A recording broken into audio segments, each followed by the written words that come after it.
In a world threatened by an ancient hidden war, disgraced former wrestling champion TYRUS finds himself scraping by as a security guard at a high-tech laboratory.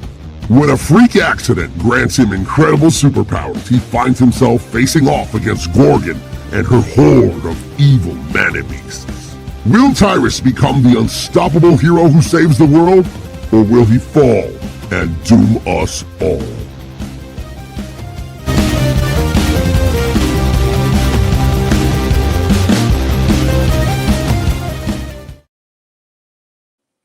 Tuesday, March 10th. Guys, how you doing? It's Gabe out today. Hey, Big Man Comics. Do I look relaxed to you guys? I guess it's just because I live in Southern California, and it's really nice here. I love the time change. Nobody likes putting the clock ahead on Saturday, into Sunday. When are we going to get rid of that, by the way? But when you do, this is the time of year that we should always be in. We should always be in the mode where there is more daylight at the end of the day. There's weirdos that want to argue that they want to leave it the other way, where there's more light in the morning and less in the evening because it's dark. When I go to work, it's dark. Listen, you got families, you got lives. Your life is something beyond your job. So after work, after school, it's good to have a lot of light.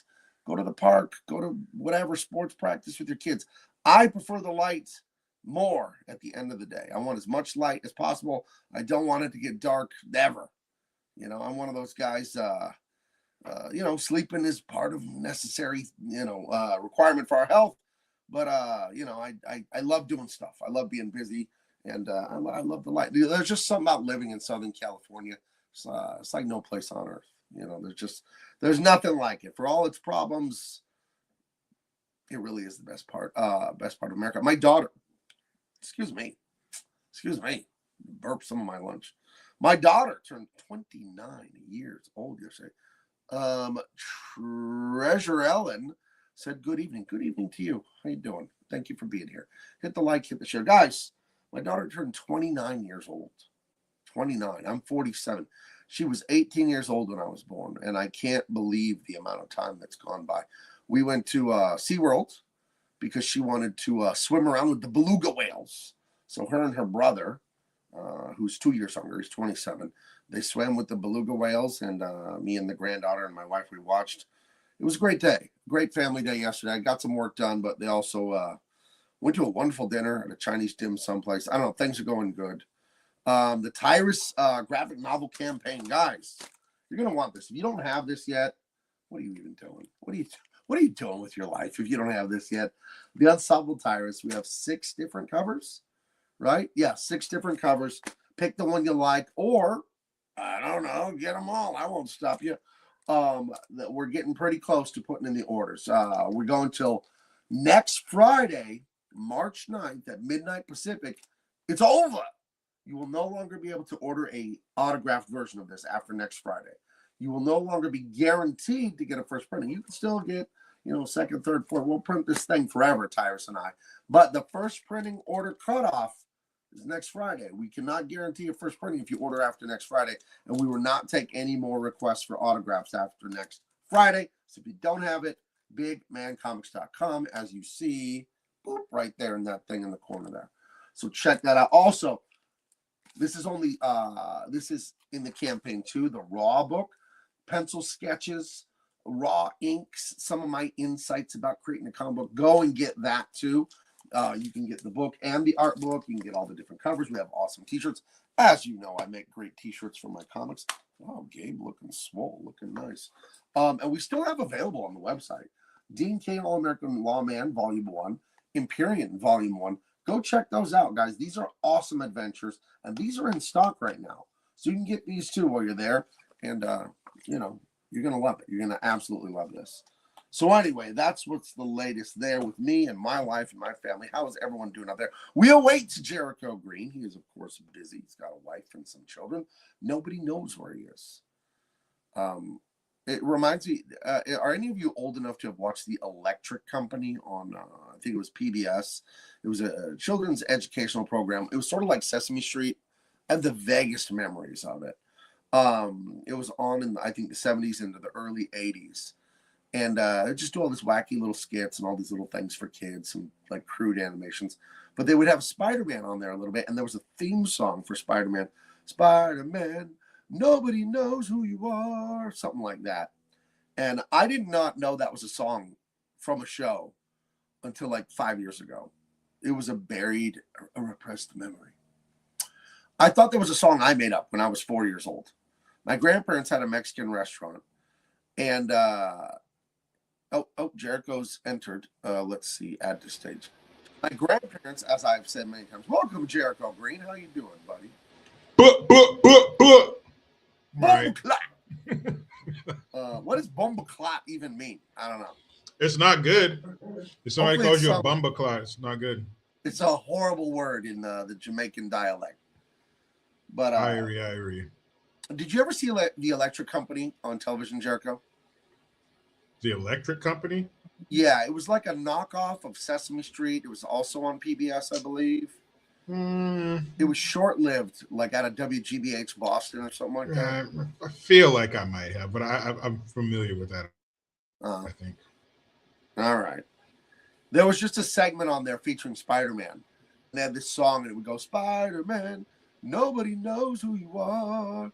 And my whole life, I thought I made that up when I was 4 years old. I thought it was just my imagination as a little kid that I made that song up. And then I saw a clip of the Electric Company like 5 years ago or 2 years ago on the internet, and I was like, memory unlocked. And it was real. Played that clip of the Spider-Man Nobody Knows Who You Are.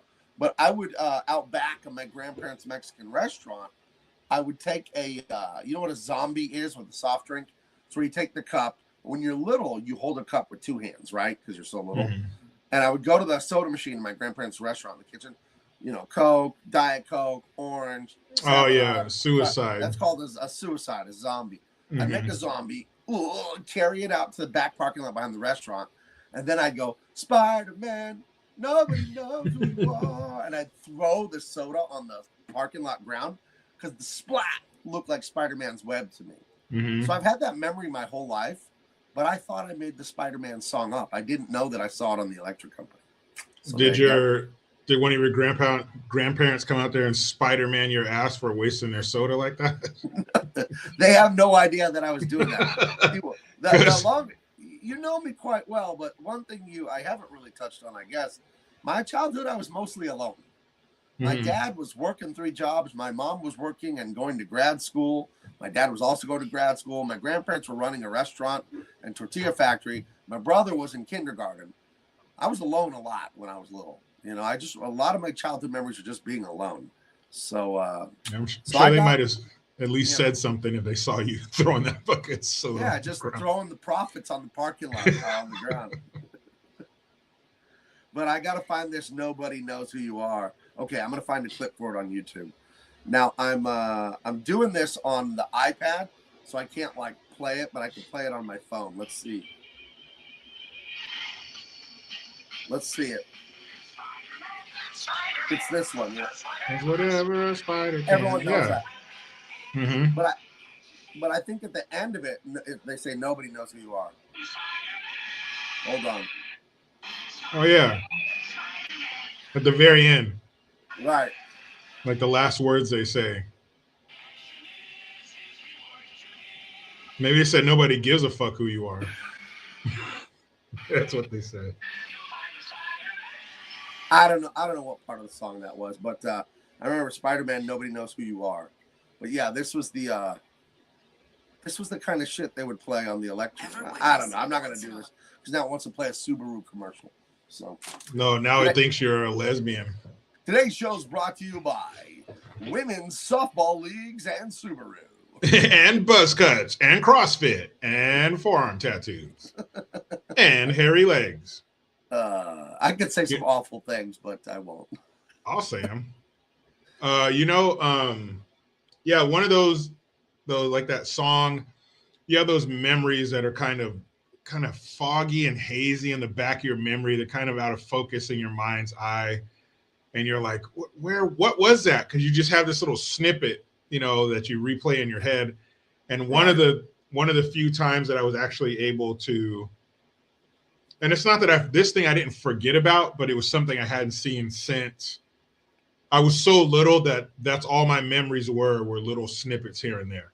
Right. And it's almost like in my mind, these memories, it's almost like it's dark all around them, and there's just this little circle with color in it. Everything else is just illuminated keyhole of a memory. Yeah, it's like, fuck, I can't, the rest of it's out of focus. But one of them was, there was this TV show that used to come on in the early 80s hosted by Shelley Duvall, R.I.P. It was called Fairy Tale Theater, and it was live action fairy tales. Little Red Riding Hood, Three Little Pigs, what was it, Pinocchio, all those classic, fairy tales that everybody knows, but they were live action. And it was back when a lot of super famous actors now, they were just starting out. Jeff Goldblum. Oh. He played the wolf in Three Little Pigs. And two of the scariest ones were Three Little Pigs, because of Jeff Goldblum playing the wolf, and Little Red Riding Hood, and also the wolf in that one. It was this British guy, but he had like the Cockney British accent, because he was like, the wolf was, ain't that going to rough and tumble, isn't it? Like he had like a patch in his knee on his pants, but he's still like, he had holes in his gloves, but he still tried to like, tighten his tie and still look good, but he was a dirty piece of shit. But those always stuck in my mind. I was like, man, I haven't, seriously, since I was like 4 or 5, maybe, I hadn't seen those. And one day, back when Redbox was, or Netflix was DVDs that you watched. Do you remember that? Dude, kids now, you just know Netflix. 20 years ago. Yeah, you don't just turn on your TV, the end comes on. No. I remember you had to that. put that shit in the mail. 1999 or 2000, I just moved to Colorado, and my brother lived in the basement of the house I lived in. And I remember we rented a video at Blockbuster or something, and someone at work had told me about Netflix, that they'll send you DVDs in the mail. Mm-hmm. And but famously, I didn't own a DVD player until less than a year ago. I did not own one. And I missed the whole DVD. DVDs are new to me. I am now collecting DVDs, by the way, now that I got a DVD player. You're like 20 years behind. I'm finally buying them 20 years after everyone started buying them. They're probably cheaper now. That's good. Yeah. But I remember telling my brother, I was holding up a DVD because he had a PlayStation 2. So I think he had Netflix or something like that. I said to my brother, if the internet gets fast enough, you won't even have to rent the disc. You could just stream it. I remember telling my brother that like in 99 or 2000. Well, here we are. He's like, shut up, you kook. You're crazy. If only I knew that it would be endless video slop. Oh, my God. It's too much. The pendulum swung the other way too much. Yeah. But, yeah, you had to, go to the red box, get the DVD, watch it, and then return it. But we did that, my wife and I, and we rented Fairy Tale Theater, and I watched it. And I was like, holy shit. Like, it had been years and years since I seen it. So that was pretty cool. Oh, Jeff Bridges. Yeah, you had all these actors that are now super famous, but back then they were just like their first roles. Do you remember Morpheus was Cowboy Curtis on Pee-wee's Playhouse? Yeah, when he was Larry Fishburne, not Lawrence. He was Larry.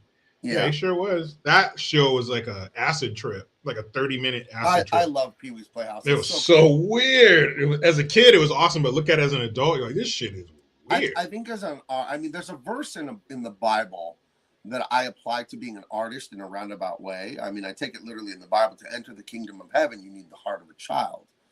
But I think about drawing and making art and doing what I do. Like, you need to, what I've really tried to be in touch with now as an artist is to just make art freely. If I'm telling jokes, telling stories, writing scripts, drawing, coloring, painting, whatever I'm doing, I just do it as free as I can, and I don't worry about the outcome. Because what you get wrapped up in as a teenager, and it becomes a bad habit, and then as an adult, is you're doing it for approval. Mm-hmm. I'll make a drawing this cool. Oh, I got to fix that detail. I got to fix that eyeball. I got to blah, blah, because what are people going to say? And like a little kid will hold up to you a bad drawing, and they love their drawing. They love it. They just had fun. And I feel like Pee-wee's Playhouse and stuff like that really nails that. They just tapped right into that of just freedom, just having fun. So I've been like, it was wild. Those animation classes online, and they're like freeing me. I spent all day. You know how much fun I had today? I spent all day drawing Dirty Harry. That's what I've been doing. Just getting photographs of Dirty Harry and drawing them. That's what I did today. That's the great thing about being an artist. Sounds good. Yeah, and just having fun with it for no expectation. Because I asked one of my mentors. I like to have a lot of mentors. My two big mentors as an illustrator is Bill Frake, the Disney animator. He's now retired. He's in his 70s. And then my buddy Philippe Briones, who is the illustrator of many things for Big Man Comics. He's also like 10 years older than me. And I said, I get this thing when I'm drawing sometimes that I'm impatient. And I want the final drawing done now. I don't want to lay out the anatomy and the perspective and all. And Bill goes, that's insecurity. You just want the prize that looks good so you could show it off. You don't want to put in the time to make the good drawing because you're feeling insecure. He's like, stop that. Be free. When you draw, just be free. Have fun. Don't care if anyone likes it. And he said an exercise for you to get over that. Maybe I thought of this or he told me, take my sketches that are ugly, not finished, but they're not ugly, right? That are not finished and post those online in public. Like, because if you ever have a fear or an insecurity, think about someone who's afraid of riding on airplanes, Jericho. What's the only thing they need to do? Get on that fucking plane. They got to get on the airplane and for 2 hours. Hopefully they don't do that for 2 hours. That would Just be fucking for 2 annoying. hours. That would be annoying as Then the plane doesn't crash. They Yeah. get off the plane, and then after a week in Hawaii, it's 6 hours actually back. Yeah, that would be too much. Yeah. Then you have people lining up like airplane to fucking punch you in your face, so you shut up. And rightfully so, by the way. Right. So if I'm feeling insecure as an illustrator, like this has to be J.C. Leyendecker, Leonardo da Vinci quality for me to show people, like, fuck that. You put a drawing out, and if it's crooked or weird or something's bad, just have fun, man. And that's what Pee-wee's Playhouse, people like Guy Fieri, they have this abundance inside of them. They're like, I don't need other people's approval. I love everyone. I don't hate people, but I don't need someone to tell me I'm okay to know that I'm okay. You know what I mean? So that's a big step for me. That's a big thing I'm dealing with and working through. So anyone out there listening to me, whatever you're afraid of, attack it. Go and do it. Get on the airplane. If that's what you're afraid of, get on the airplane. Yeah, but don't do that because people are gonna fucking hate you. If you're sitting next to Jericho, do that for 2 hours. Nah, then then I'm gonna do commando. Fucking boom, but a boom. You don't bother my friend, he's dead tired. But yeah, I mean, but you're like, even if you got all fucking regarding Henry, dude, your drawings are fucking better than like the average person can't touch your drawings. I know. Thank you for the compliment. Here's the thing, though. Here's the thing. These things that drive us to do stupid shit, they're buried deep in our subconscious, childhood wounds, someone abandoned me, But what you focus on is what you're going to make your life be. So if you focus on, they didn't love me and they were mean to you, you're going to make your fucking adulthood the same way your childhood was. If you're going to be an Eeyore. Yeah. You got to snap out of that shit and go, no, life is abundant. Life is a miracle, dude. Life is awesome. There are bad things, there are good things. I'm going to focus on the good, and then your life will be better. But life is a garden. Dig it. Yeah, right. There are weeds in it. You got to pull the weeds, but you're going to have pretty flowers. Life is a penis. Touch it. Touch it and it will grow. Yeah, fucking guaranteed. But when I tell you to stop touching it, stop. Right? Stop. You guys know. We don't need to explain that to you. You guys know how that works. Make regarding Henry references great again. We shall. Yeah, I knew somebody would get. We shall. I knew it. Fucking knew that. I thought I was the only one. But I had. Let's count our blessings. My daughter and my son, for her birthday, my daughter turned 29 yesterday. I heard how old that makes me. But I communicated with her via social media yesterday. Guess what she did? They killed. We went to SeaWorld, and her and my son got in the water with a beluga whale. That's awesome. Next time, kill that shit and eat it. Kill it. Now, I gotta say, of all the words you could say, beluga is a fun word to say. It is. That's a fun word. We used to sing that song in elementary school, Baby Beluga. I don't know that song.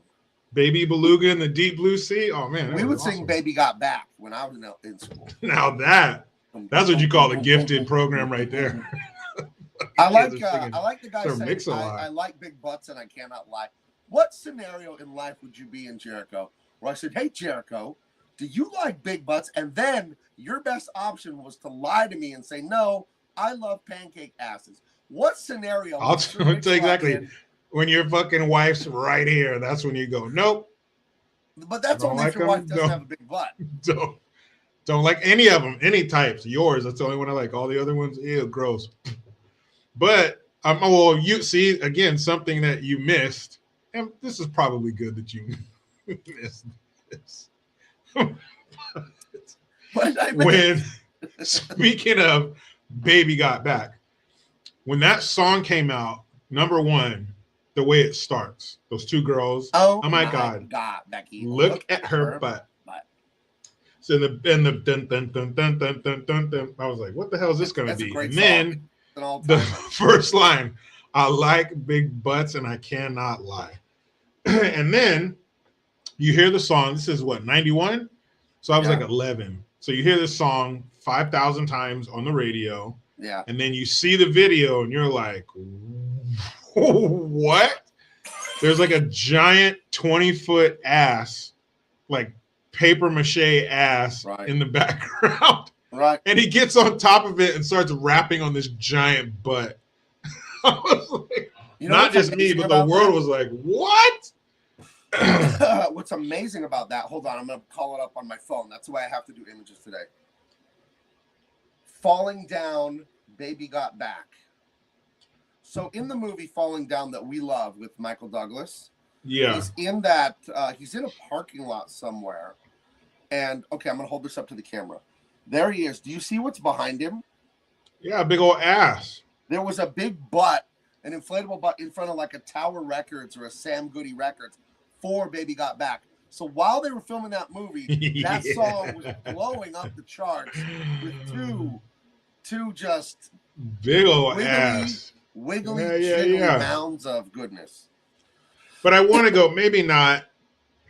I mean, yeah, whatever comes with it. But a time where, I mean, could you imagine going back to... She looks like one of those rap guys' girlfriends who understands those rap guys. They only talk to her because she looks like a total prostitute. I mean, look at her. It's so big. I can't believe it's just so round. It's so out there. Now, there's one thing that I've always wondered, and I could easily look this up and look at the lyrics, but I never have. But her last line where they're talking, does she say, she's just so black? Is that what she says? Let me see. I've always wondered this.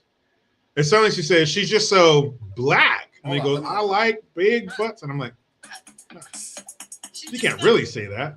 I like big butts and I cannot lie. See? I think she says she's just so black, which is a very bizarre thing to say. Because I am what you would call, weird. You know, like there's a doctorate. You could be a Rhodes Scholar. You could have a fellowship at Oxford. I am the world's foremost expert on women's behinds. I am. A lot of people don't know this. People don't like to toot my own horn, but toot. But I don't like to honk my own cheeks. But I have seen women with large behinds that are not black. I've seen many that are. Right. But I've seen many that aren't. That's a misplaced stereotype, I think. It is. There's some stereotypes that we all have to push back to the middle of the table and share it. That's one of them. Fried chicken's another one. Everybody likes fried chicken. How is saying that black people like fried chicken an insult? That would tell me they're smart and have good taste, because fried chicken is fucking delicious. That's what I'm saying. But that's one we got to push to the middle of the race poker table. Jericho, and everybody has to share that. What an idiot you are. You love delicious food. Or black guys have big dicks. Oh no. Or Asians are smart. Oh, Asians are smart and good at math. What the fuck? What Thank you. Thank you, my good sir. But some of those, we need to. Everybody needs to share in that. There's Korean style fried chicken. So obviously, everybody loves a good piece of crispy bird. So everyone loves a big butt. Right? And who doesn't, especially on a hot summer day? Okay, Gabe, hot summer days are days between the months of June and August where it gets over 80 degrees. But don't worry about that. You guys don't have that where you live. In San Diego, I heard we had one of those ones. Yeah, you got one or two coming up in the calendar year. Yeah. But on a hot summer day, a piece of cold, sweet watermelon, nobody's passing that up. Everybody likes that. Unless you don't like watermelon. But But if you like watermelon, the official fruit of summer. Get dude. out. But I would say strawberries are nipping at their heels. Oh, a good strawberry. Damn. Like one of the smaller ones that's was grown on a farm, like on the side of the road, like an organic, not grown by Driscoll. Strawberry. Whew. Oh yeah. I mean, watermelon, you win. I'm taking you home, watermelon. Yeah. But I'm gonna make out with strawberry in the parking lot before we go. You know, on my fruit tier list, I would put what is the top of my list of fruits? I might put watermelon at the top. Love a good banana. I know what I'll put at the bottom. I don't like apples. Everything made from apples. Everything made from apples is delicious. But an apple, I don't hate it, but they're just kind of mealy. They're not juicy enough. Well, when you're talking mealy, now you're getting into the Brayburn apples or red apples. Fuck red apples. Red apples are only good to look at. No. Those are only good to look at and for squeezing for juice. Yeah. If you want to get next time you're feeling appley, I recommend a Honeycrisp or a Pink Lady. Ooh, a Pink Lady. That sounds good. Pink Ladies are the crunchier of the apples. Pink Ladies, she's gonna bite back at you a little bit, but you want that good mix of sweet and sour because Granny Smith is too sour. Yeah, but the perfect mix, the perfect mix, like pizza had sex with a burrito kind of thing, then Honeycrisp or Pink Lady. Okay, those are the perfect apple. There's no other apples that need to be made. Not a big apple guy. Red apples are too mealy. Yellow apples are too mealy. Green apples are too sour. Honeycrisp, Pink Lady, perfect. A pear to me is like a better version of an apple. But a soft, sweet pear or a crunchy or tart pear? I want it right in the middle. I want it to have some bite. I don't like mushy fruit. That grosses me out. I'm a big texture guy. I don't like anything slimy or slippery. You know, like a peach. If it's a little ripe and goopy, I don't want to eat it. It's too. Yeah, I'm not fucking with it. Same with the orange. Yeah, oranges can be delicious, and they can also be too dry and chewy. You know. Yes, it has to be right. It has to be cold. I'm a fan of throwing fruit in the refrigerator for a couple hours. Oh yeah. A nice cold tangerine. I'm listening. I think the top fruit is the banana and the watermelon and the strawberry. I think those are the kings. I think so. On your list, yes. Gabe's fruit tier, those are at the top, yes. But I'm a much bigger fan of apples. Apple has to be in my top 3. Then we're gonna go strawberry, of course. Duh. And then I would say a nectarine. Not too soft though. Not too hard. Gross. Like I'll eat a plum, but please, not a mushy one. No, I don't feel like I'm eating. I don't get that. There's some people that want the juice running down the arm. It's all soft. Those people are serial killers. I love cantaloupe. That's gross. Love honey. I'm down. Yeah. My dad said there's a melon they had home where he's from in Africa. He couldn't tell me the name of it. And it was a green one. It wasn't a honeydew. And he said it was like the sweetest, juiciest thing in the universe. I'm listening. So I wonder what the melon is. But then you got like fruits around the world, like we don't even have here. And, maybe somebody's like, no, there's a perfect mix. Go to Mexico. There's just all kinds. When you go to the tropics, there's way more fruit. So yeah, but then fuck that. Their fruits look too weird. It might be like it looks like baby shit, but it's too weird. What about mangoes though? Mangoes are delicious. Love a good but mango. Too soft. Get the fuck away from me. A dried mango where it's chewy, leathery, delicious. Oh, but again, you get the ones that are too sweet, but a nice little sour, little sweet dried mango. Yeah, I'll eat those until I have diarrhea. Those are delicious. Yeah. But man, a nice strawberry, good piece of watermelon. You know what was one of the most disappointing fruits to me as a child is the cherry. It's not bad, but I loved cherry candy, like cherry licorice or cherry Jolly Rancher. What about cherry ice cream? Cherry ice cream is good. And then I tried a real cherry. Like, the candy's so much better. Yeah, but that's not what cherries taste like. Right. Cherries don't taste like that processed shit. Right. Imagine. Where do you come down on artificial banana flavor? Because that's controversial. I'm down for that. I'd probably, I don't know, a nice ripe banana. I'm more on the riper side of banana. Give me maybe a couple bruises on her. Maybe give me a mouthy banana that doesn't listen. It has some bruises on it. but like A nothing banana too that has to have green. the last fucking word every time. Yeah, dude. Look, I'm home at 5:30, dinner on the table at 5:45. I don't understand it. But I would say no green on my banana because then it like burns your tongue. Am I the only one that happens to like it burns the roof of your mouth if banana's too A banana? tart? Yeah, if it's not ripe Someone's enough. complaining about the camera. Hold on, let me move this. Go ahead with your banana talk here. I think they were maybe talking to me, but You or me? I don't know. maybe I'm usually perfect. Listen, I'm maybe. leaning back in my chair. Sorry, nothing can be done. But nanners, yeah, I'm cool with the banana, but it's not gonna crack my top 3. Probably not even my top 5. The great comedian Kevin Pollak. He was he's just in a million different movies. He was in A Few Good Men, I think. I think Kevin Pollak, second best Christopher Walken impersonation ever. Well, he had a one-word Liam Neeson impersonation. I thought was so funny. He said you could do Liam Neeson saying bananas. Bananas. Bananas. But it's if Jay Moore lost his voice and couldn't do any more Christopher Walken impersonations, I'm totally fine with Kevin Pollak. Oh, Kevin Pollak's coming off the bench. He's gonna snap his helmet on. And his Christopher Walken is world class. Jay Moore edges him out though, but Kevin Pollak, he is hilarious. His Christopher Walken is fucking crazy. That was the first podcast I was too. I knew. I It was ever me. listened to. Back in like 2008, I was working at DC Comics, and I like to listen to Jim Rome on the radio. Phenomenal. And, those twin brother stand-up comedians who I have met in real life. Sklar. I love them. Those are hilarious. Sklar brothers. My daughter was just at the Comedy Store and they were there. They sent me a personal video of the Sklar brothers actually, just like last month. Nude? But they hosted Jim Rome. They hosted when he was on vacation one day, and they said they were on some show called the Kevin Pollak Chat Show. So I looked it up and listened to it. I'm like, it's hilarious.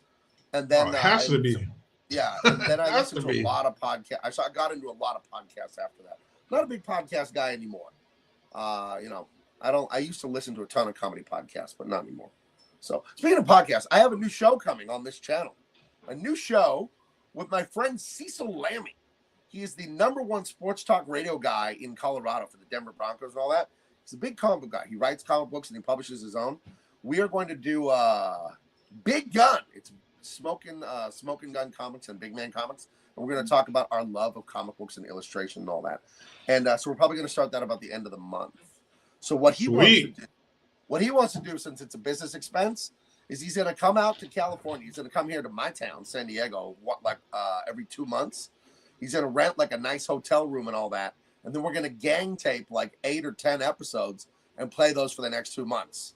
So we're going to spend like a day, like a whole Saturday, taping a bunch of like half-hour episodes. So this will be fun. This will be really fun. So you didn't know where I was going there when I said we're going to rent a hotel room. And then and then you're like, gang. And I was like, go on.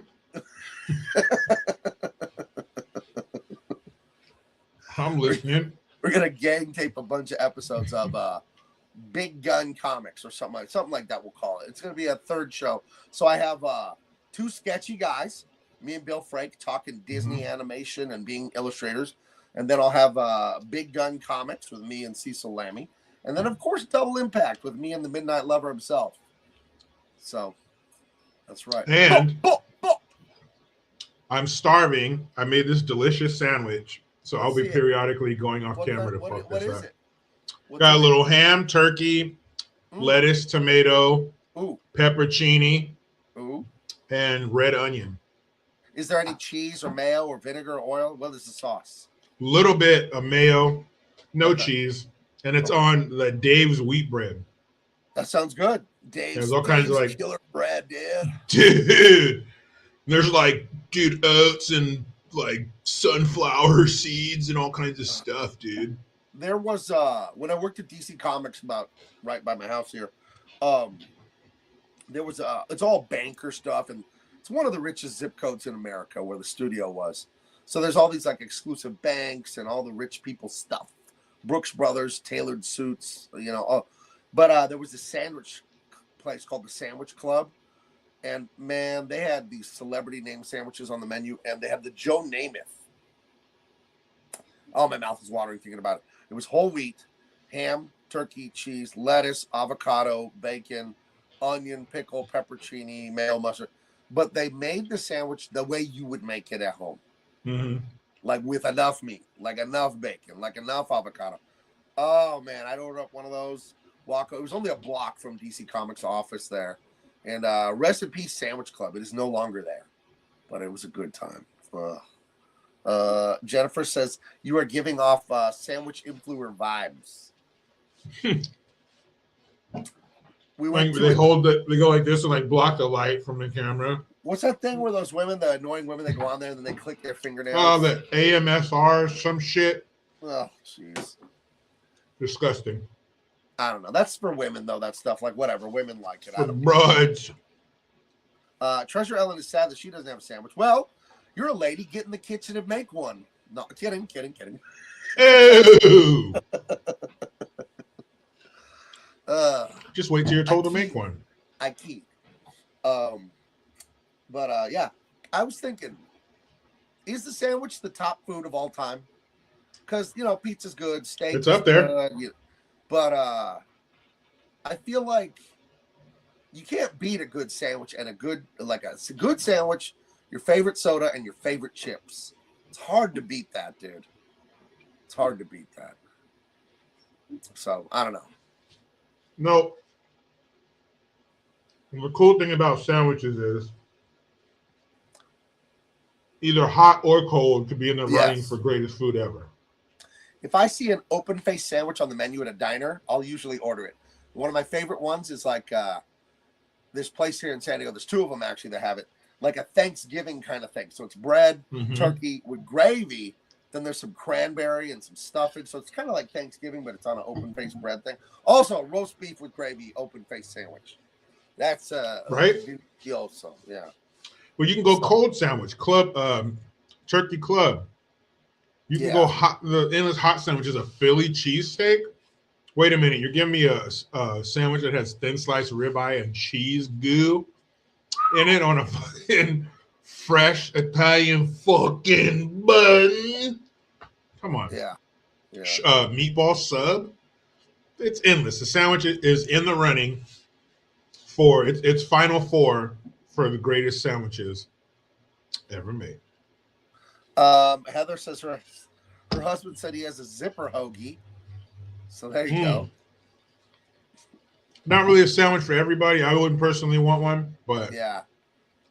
Watch out. You get the gravy at the end, so watch out. Yeah. Is that a meatball sandwich or what kind of sandwich is it? Well, that's a tube steak. That's a tube steak sandwich. I remember, I think I was in 10th grade or 9th grade, and someone was making a joke about a tube steak at football practice. I work for the gravy. And I asked them, what the hell is a tube steak? And they were just laughing. And then I thought about it for a minute. I'm like, oh, okay. Good one. Goodness. No, can't beat a good sandwich. Cannot beat a good sandwich. No. My wife made me a grilled cheese yesterday. Delicioso. Look at that. How many ingredients in a grilled cheese? 3? Right. Have you ever had a fried peanut butter and jelly sandwich? My brother would make those for everybody in high school. Just a mess of butter. You got your and I prefer strawberry over the grape jelly, although grape jelly's fine. I prefer strawberry. And strawberry jam, not jelly, sorry. And I prefer that. But the fried, if you're gonna have a pig out meal for me would be 2 fried peanut butter and jelly sandwiches and a giant glass of milk like I'm 9 years old. I don't drink milk. I'm not against it. I just don't find myself drinking glass after glass of milk. But I would have milk with cake or pie. I'll typically have coffee though. So I'll challenge you. Okay. Next time you find yourself wanting a fried peanut butter and jelly sandwich, I would butter it. Okay.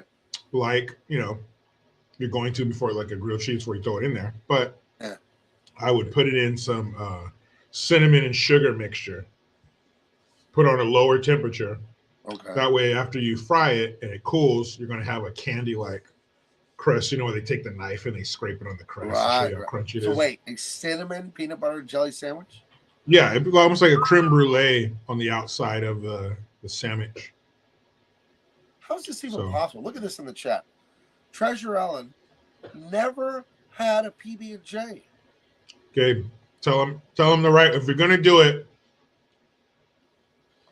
soft white bread. I would go potato maybe. Potato bread usually really good, but a nice quality soft white bread. Yeah. I mean, if you're civilized, creamy peanut butter, you don't have to go crazy. You don't have to get like some artisan fucking oil at the top bullshit. Get some Skippy, some Jif. Let's take it back. Let's take it back in the day what we would have had as a kid. I definitely say strawberry jam. That is the best. Yeah. And if you're not lactose intolerant, or if you are, I would say some almond milk or something, or almond beverage, because almonds don't have udders. Shut the fuck up. But whatever kind of milk you're into, if you do like dairy, a tall glass of ice cold fucking milk. And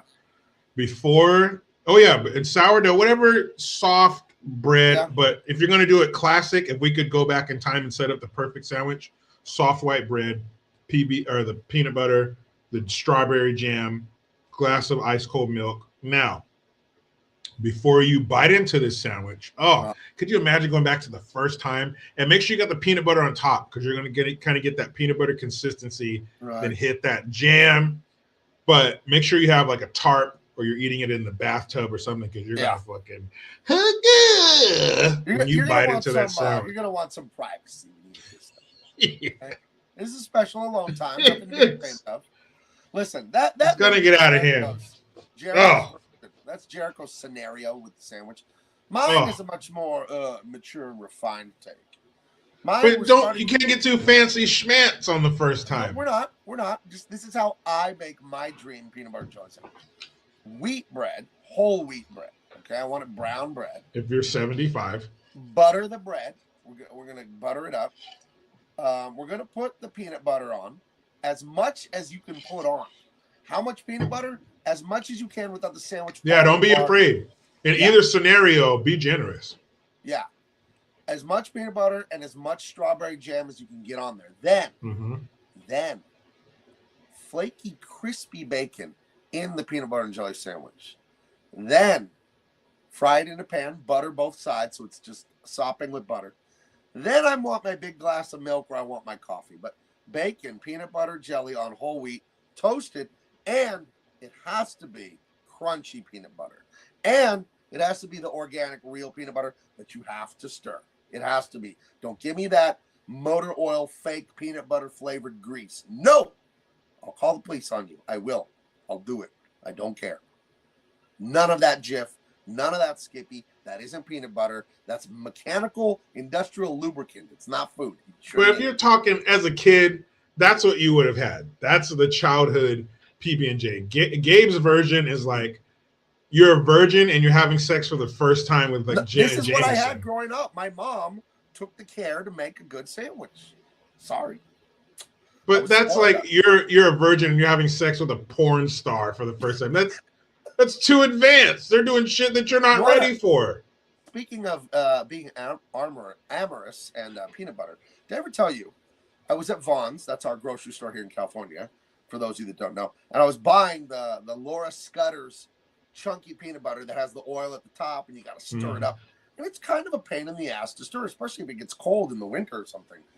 And I guess it had been a while for the lady at the cash register, because I had 2 or 3 jars because I like to stock up. And she just says to me, apropos to nothing, wow, you must be really strong to stir these all up. Yeah. I think she wanted me to stir her peanut butter. Like I stir them with my dick. I just throw it in there and a couple revolutions. All stirred up. But yeah, back off, lady. Back off. Would you like a bag, sir? Would you like to round up for children's charity? She said, you must be strong to stir up. Look, how come every time I say shit like this, my wife is in the chat? Where was that? Where was it? Which one? Who is she? Tell me who. Which Vaughn's was it? What time was it? What shift was that bitch working? That Vaughn's bitch. Now you're going to hear that Vaughn's bitch. You're going to hear that all the time. Jennifer K. Norwood is saying that Gabe's getting that Erewhon PBJ. Okay, so Erewhon, for those of you that don't know, there was a health food store way back in the 70s, and it was whatever. And the guy eventually rebranded, and he made the bougiest store in the world called Erewhon, which is nowhere spelled backwards. And there's a couple. I know there's the one like in Hollywood, right by CBS. How do I know this? I ate there before it became an influencer thing. My daughter and I stayed at like a cheap hotel for a week when she was a junior or a senior in high school because she was doing improv comedy classes in Hollywood during spring break. It was like Monday through Friday. She took these classes because there was no high school that week. So we stayed across the street from CBS. You could see the people lining up outside for The Price is Right every morning. And they have their name tag on their chest, and there's a bunch of them lining up outside the studio. So we found a cheap, but across the street from this cheap hotel was Erewhon. And I went in there to have lunch while my daughter was at school all day. And I remember getting like a teriyaki chicken dinner. This is 2015, right? This is 11 years ago.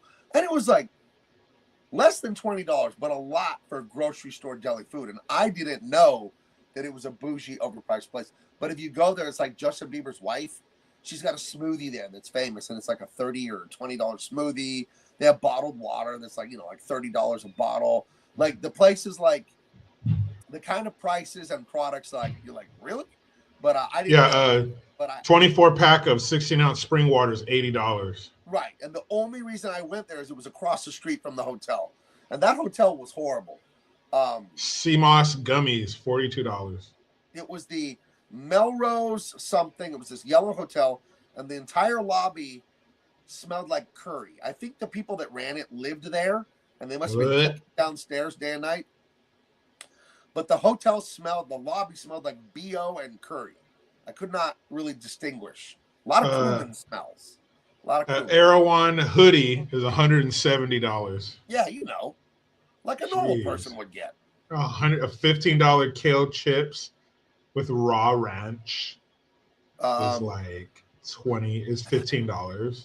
Treasure Island says, that's serious crazy. question. Do people in California know that Erewhon is a giant troll? It's based on an old sci-fi novel. Oh, yeah. Like I said, I only went there the one time 11, 12 years ago when I was staying across the street in a hotel. In one of the sketchiest, stinkiest hotels I've ever been in. So, yeah, I don't think I'd intentionally go back to Erewhon and pay $38 for a jar of crunchy peanut butter or whatever. So, sketchy and stinky, two of my favorite descriptions. Yeah. Would you look up peanut butter and Erewhon if I wanted crunchy organic? You have it open still? Or I thought you were looking at their website. Oh, I was. Oh. Just because I'm on the iPad here, it's hard to look shit up. So peanut butter. Well, let's see. Let's see what their peanut butter. Organic, crunchy peanut butter, 16-ounce jar. What is it going to cost me? Oh, how do you spell? It's going to be $6-7. How do you spell dog shit? Crunch, CRUNCHYPEANUT,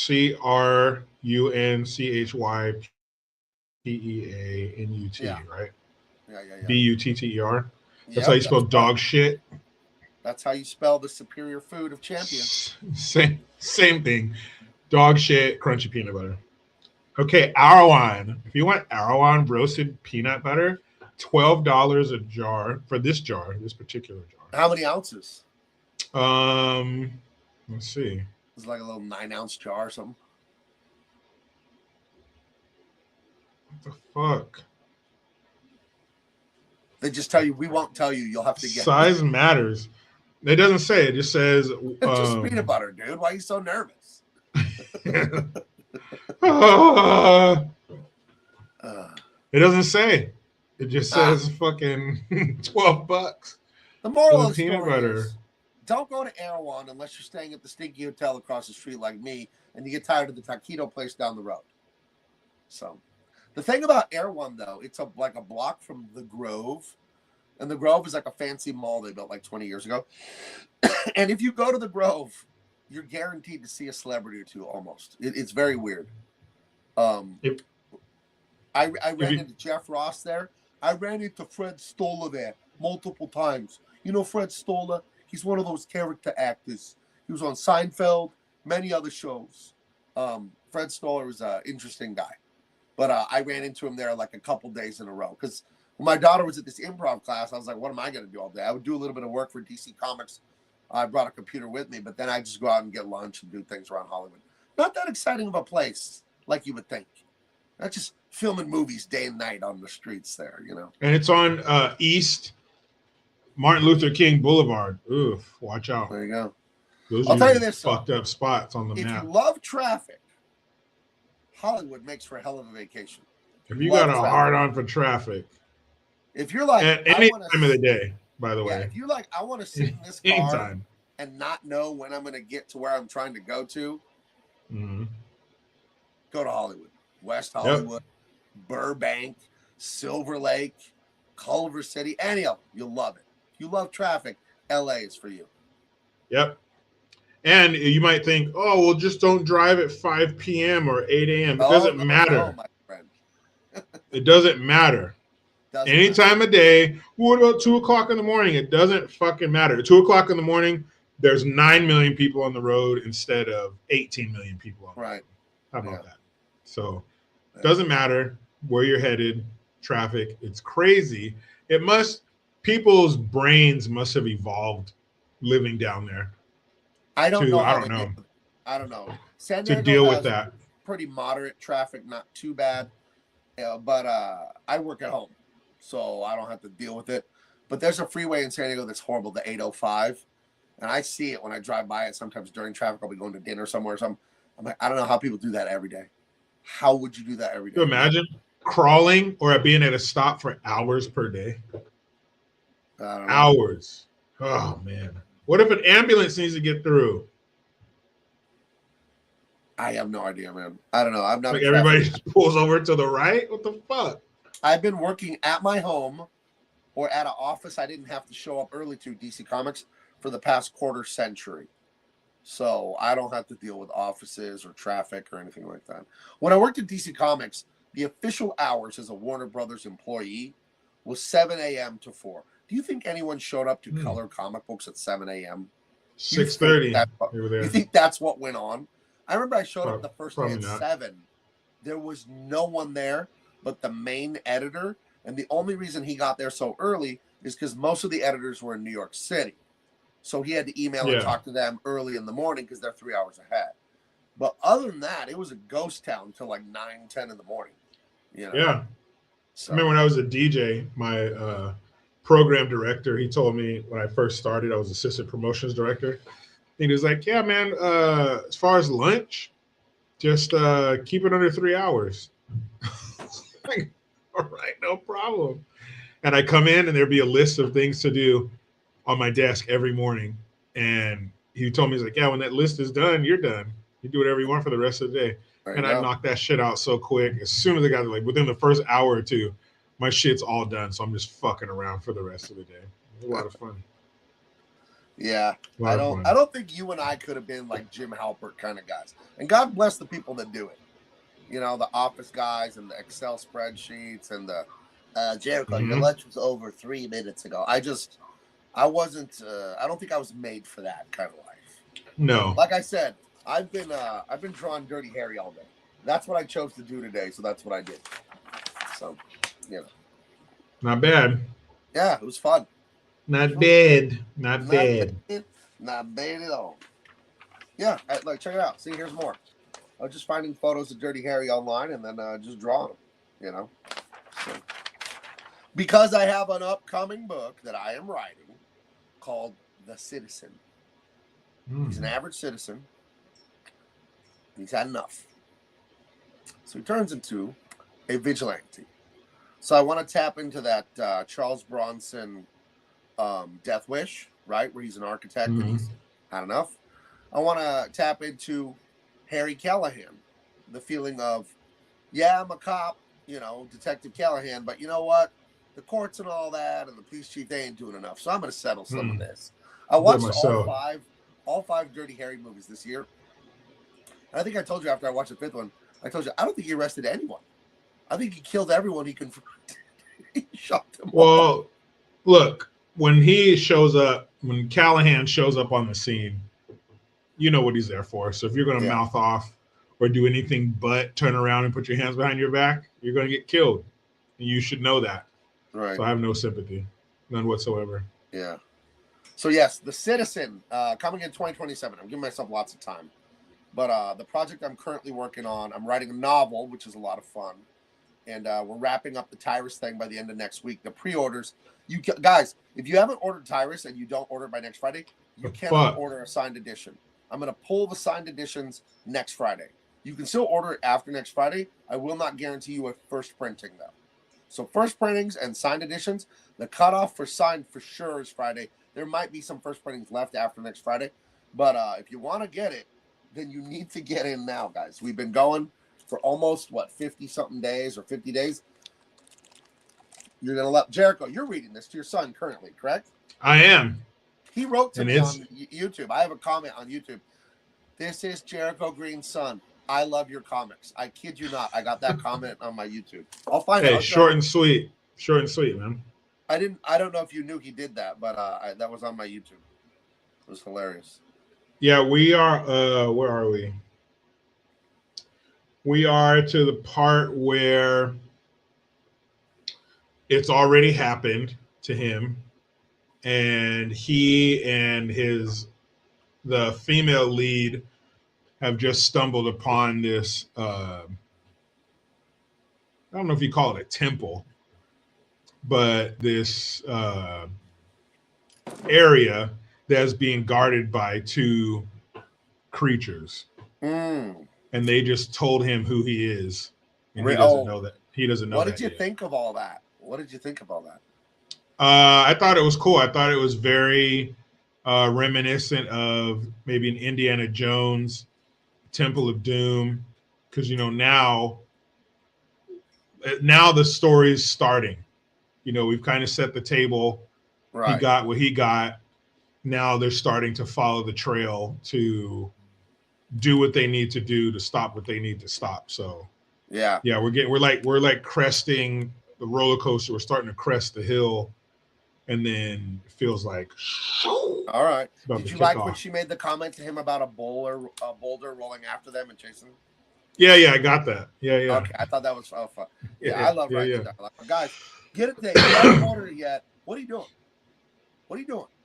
Nothing. It's good. It's hilarious. It's fun. You want awesome entertainment? Asked and answered. It's right here. If you want a signed edition, you'll have until next Friday at midnight. It's like when they have those, like when there's the Mad Bomber or the terrorist comes on the news. You have 3 hours. Like they threaten the mayor or whatever, or the police chief. Yeah. So that was in that movie. What was it? War of the Worlds, 2025. Yeah, that voice distortion with one of the characters. Oh, it was so bad. I don't remember that movie. Woo! I saw it once. It was bad. The newer one with Ice Cube. Oh, that movie. What? Oh. They remade War of the Worlds, starring Ice Cube and Eva Longoria. And it's worse than anything you could imagine. What you're imagining right now? The whole movie takes place in he's on the computer. You got it. Oh man. You got it. And whatever you're thinking in your mind, not even close. Yeah, I heard people say that's like the worst movie of all time. Agreed. It was made by Amazon, and then they do like a product placement where they actually use an Amazon delivery drone in the movie as a plot point. That movie is product placement. That's what it is. It's an hour and 29 minutes of product placement. And I mean, not subtle, not smooth. Like, okay, that was cool. No, in your face. Amazon, and then Amazon. Wow. Horrible. Terrible. It was terrible. Oh, I wanted to show you this earlier, but I forgot. Because the light. Let's see. You can't see it because the light reflecting, but I made a watercolor of my granddaughter for my daughter for her birthday. It's really nice. Baby.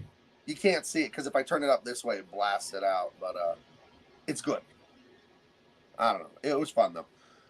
For Father's Day, I asked them to get me these online watercoloring classes, and I watch a video and then I paint and I watch a video. He's this British guy. He's a master watercolor artist, and I learned his technique. And they didn't know. My daughter didn't know why I asked for that for a gift, and it was so I could make her a gift for her. So, see how great dads are. See that, people? Didn't see that coming. You fucking see that? Yeah. So she Amazing. Really it was good. And amazing. That's what we are. That's right. Well, that's the truth.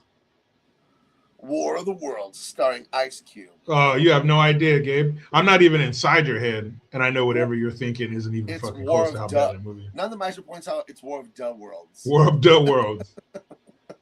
Oh, hell no! Damn, dude, that's a pretty good Ice Cube. Can you imagine if they wanted to make a stupid version of War of the Worlds? Then they should have made it War of the Worlds on Friday, starring Chris Tucker and Ice Cube. No, because then you're insulting stupid things. You can't do that. This is its own level. This shit, man, it's hard to explain, and you can totally tell that nobody was together, you know, because it was during the stupid dumbass lockdowns. There's so many things in editing that slipped through.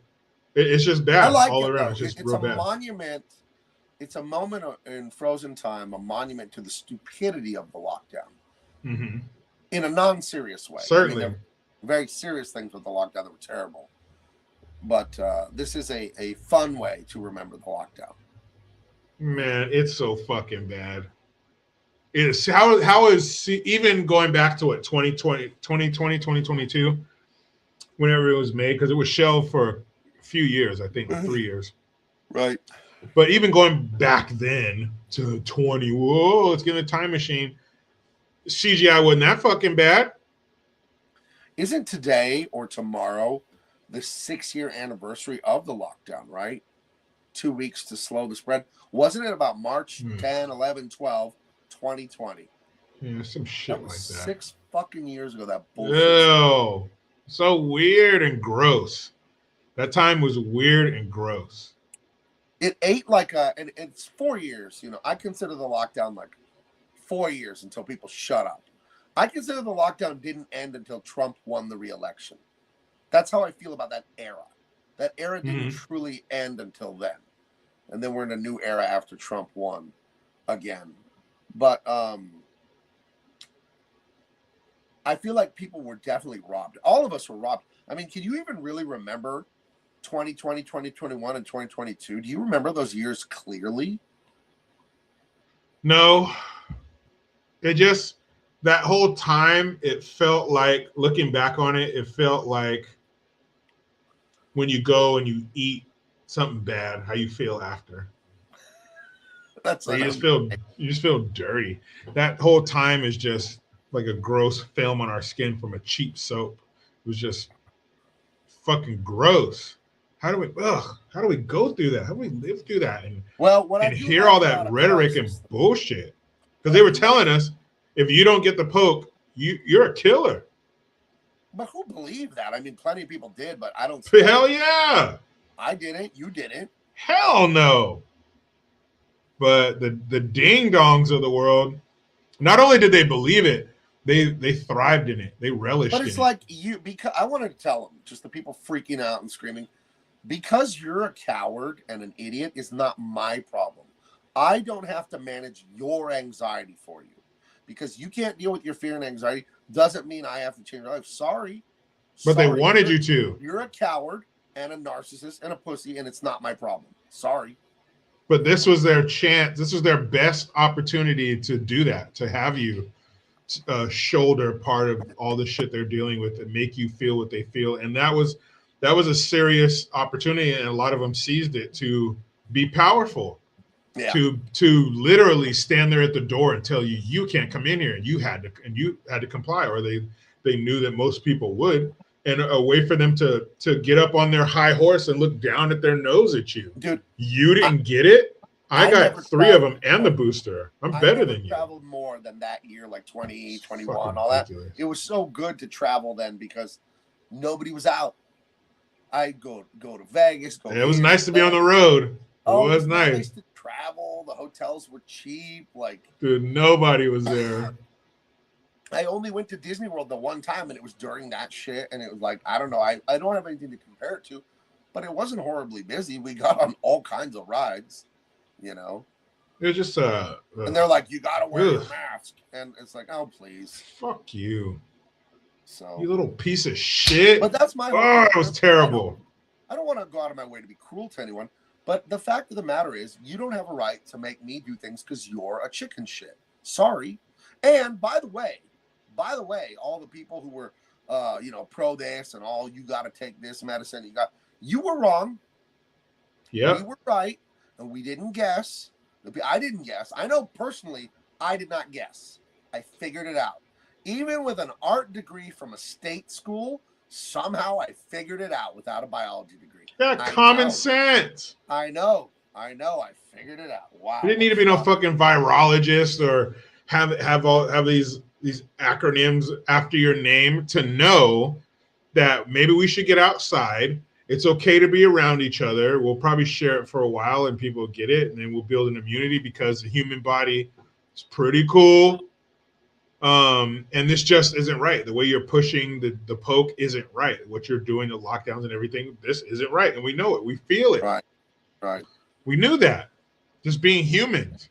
But I think in a culture that had abandoned masculinity and fatherhood, of course that same culture is not going to be able to emotionally regulate very well. Because that's a masculine trait to feel the fear and do it anyway. That's what fathers and men do. That's not what women and girls and all that do. That's not, they're not known for that. If you had to pick which of the two genders was known for that, it's the men. It's the men saying, okay, honey, okay, kids, it's going to be all right. Just follow me. Get out of the burning building. It's not the mom going to her husband, okay, honey, calm down. Get the kids, and I'm going to get us all out of here. Stand behind me. Yeah. No, they don't have to be that way because we're that way. Right. Oh, see, here's my wife in the chat. And you think I was against all the stuff? My wife was a gazillion % against all the stuff. She says, my body, my choice, unless it was the poke. Yeah. That's right. Then it's your body, their choice. Yeah. That's right. Not for us, though. And I'll tell you this, and I'm not trying to rub it into anyone in my audience that may have taken a shot, whatever. I didn't live your life. I will tell you this. None of us that didn't take the shot regret that decision. Nope. None of us. Not a one of us. I'm feeling all right. I just had my blood work done. I went to my doctor yesterday and got my results. Turns out you are 100% that dog. Good to go. Good to go. She's all cancer. This is the first 110% test result we've ever had. But you're 110% that guy. I knew it. I felt that other 10%. She showed you an X-ray and there was a dog inside. She said, you got that dog in you, Jericho. Yeah, and then like a centerfold, the other page had to flop down on the bottom. She's all, this is the rest of the X-ray. Bong. That thing don't even got a bone in it. It still shows up on the fucking X-ray. Ew. So yeah, basically what I'm saying is that I'm nice and healthy. And I doubt that would be the case if I got that shit. And I've always wondered if they were really serious, because they would tell us at every turn that we're concerned with your health, we're concerned with everybody's health. We're so concerned that we're offering you things that are going to kill you for free if you take this. Krispy Kreme, McDonald's, what would you stuff do? Like that. What would you do for a $2 donut from Krispy Kreme? Would you make a possibly permanent decision of injecting something in your body for a donut? By the way, I don't know if you live near a Krispy Kreme. There's a Krispy Kreme or two here in San Diego. One or two. And about twice a day, they turn on this neon light that says hot and fresh because they just fried up a bunch of these things. Did you know that when that light is on, you can walk in and they'll give you a free donut and you don't have to get an mRNA injection? Really? Yeah. It's all in the timing. Yeah. So you can get a free fucking donut every day at Krispy Kreme without getting a shot. Just in case you want. Stupid. So you ain't got that shit in your body. You could have got 2 every day for free. But if they were serious about that, then why didn't you see this huge? And these companies want to be so benevolent and fucking we're here and we believe it and we're going to follow the guidelines and all this shit. Then why didn't they partner with New Balance or Nike or somebody and just hand out outdoor workout gear to people and REI and all these companies? Why didn't they just have just the streets lined with Amazon delivery trucks giving people fitness equipment and here's a free $100 coupon to Dole Fruits or Driscoll fucking whatever. I don't wanna, violate somebody's confidence, but I know people who know things, and they said that they know for a fact many of these big famous people that and see that had to get the shot because of the corporate work they do. Mm-hmm. They're getting fake VAT cards. They're getting saline injections because they know. But they told us that that's what we need to do, and that's what they did. Remember the videos of them, wink. Politicians sitting there with their sleeve rolled up, right, getting the old pokey poo. Well, since I run and own, since I'm the owner and president and chief writer and artist for Big Man Comics, our company policy is we're not doing that. So no one at my corporation had to do that. Yeah, I give the pokes around here. Yeah. If anyone's doing the poking, it's me. It's gonna be me. Yeah, ew. Like, dude, this is the third time I've been called into the boss's office. Yeah, and it won't be the last. No. That's the great thing about having my wife be my one employee, Yep. The office meetings are great. Yeah. Yeah, you want that raise? They're always in the evening. We never have them in the morning. Normal people. They're always in the evening. Oh well. Send her a Slack message. Says we have a meeting at 9 p.m. 9 p.m. Sharp. Yeah. Dress for the meeting, please. Sharp. Wear that thing I like. Please wear appropriate attire. Sir, I don't think that's and then an at appropriate the bottom message. Of the email, there's an asterisk that says appropriate attire. Then if you look down to the asterisk, it says appropriate attire is a smile. Yeah. Sir, I'm gonna have to report this to AR. This is HR. I'm gonna report this to HR. This is not appropriate. Yeah. That uniform comment. Like, guess what? Goes right to me. All those emails go right to me. Toots. Yeah. Good time. See, sexual harassment is fun. Jericho and I are happily married with good, feminine, submissive wives. Ladies, it isn't hard out there to be a good wife. Be kind, be beautiful, be agreeable, be his right hand. If Jericho wants to go full Breaking Bad and making meth, I expect Mrs. Jericho to be helping hide the money. Help me get the chemicals. Right. Yeah. And we'll definitely you'll definitely be shirtless in the room where we're bagging stuff up. Right. That's for sure. The point is, ladies, the higher your agreeableness, the happier the man. It doesn't take a lot to make a man happy. We're a very WYSIWYG. Nope. What you see is what you get. We mean what we say. And as women mature, which is a good thing, they learn, my boyfriend, my husband just meant what he said. It wasn't well, what he really meant is, or what he was getting at, or what he was trying to say. Nope, that's not how we talk. If I say, Jericho, I want to go to dinner with you and eat hot wings, that's all it means. I'm not setting something up. Yeah, it's not code. Weird. It's like, I like Jericho. I like chicken. Let's combine those two. That's it. It's the whole thing. With women, it's like, I don't know. Maybe he's trying to influence him. I don't know. Maybe he's setting him up for a backstab and blah, blah, blah. No. You made all of that up. You made all of that. There's nothing deeper. There's nothing deeper. There's no deeper meaning. Yeah. There's no ulterior motives. That's it. Like when you come back from hanging out and your wife's like, what'd you guys talk about? Whatever. Oh, what happened? I don't know. I didn't ask. He didn't bring it up. Didn't fucking ask. Like he got a new job. What's he do? I don't know. He said he got. I don't know. He likes it, so that's cool. Yeah. Then if we hang out next time and you're bitching about your new job, that's cool too. Yeah. But yeah, we're but like you said, when they get older, hopefully not before it's too late, or not after it's too late. Look at Jericho's intimidated by my smart guy glasses. I got my own smart guy glasses. Yeah. Diesel's intimidated. Sorry, Diesel. You're lucky I didn't shave. If I shave my beard, I will look 20 years younger. So there you go. It's all about how you take them off. Like what's his name from? Here, I'll do them this way. CSI. I'm gonna do them this way at the end of my notes. What? When I worked at Home Depot back from 1990, it was 2000. I worked at Home Depot when I was in college in the early 2000s, and we had this guy from Atlanta, Georgia. His name was Mitch. And he was bitch. That's what, unfortunately, people call him that because he was a homosexual gentleman. Yeah, you go. And Jericho, I shit you not, He was like an assistant manager, and he would wear his glasses like this. And he would talk to you, child, like this. And he was very Ew. He was nice. Yeah, He it was sounds cool. like He it. wasn't, but you got to remember, this is year 2000, gay. So he was just like, he didn't hate everyone for being a Republican or whatever. He was just a manager at a warehouse. That was it. I got along with him. But I just remember. Who likes dick?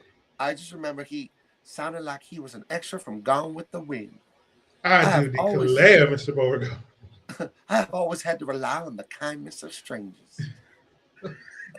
But he would just tell me when I fucking go on break. They had the chain in the hinge, and then it went to the neck, and he would wear them on the edge of his nose. I kid you not. Oh, wow. So, how do people wear their glasses like this full time? This is weird. No, thank you. I guess it's only for old broads and gay guys from Atlanta.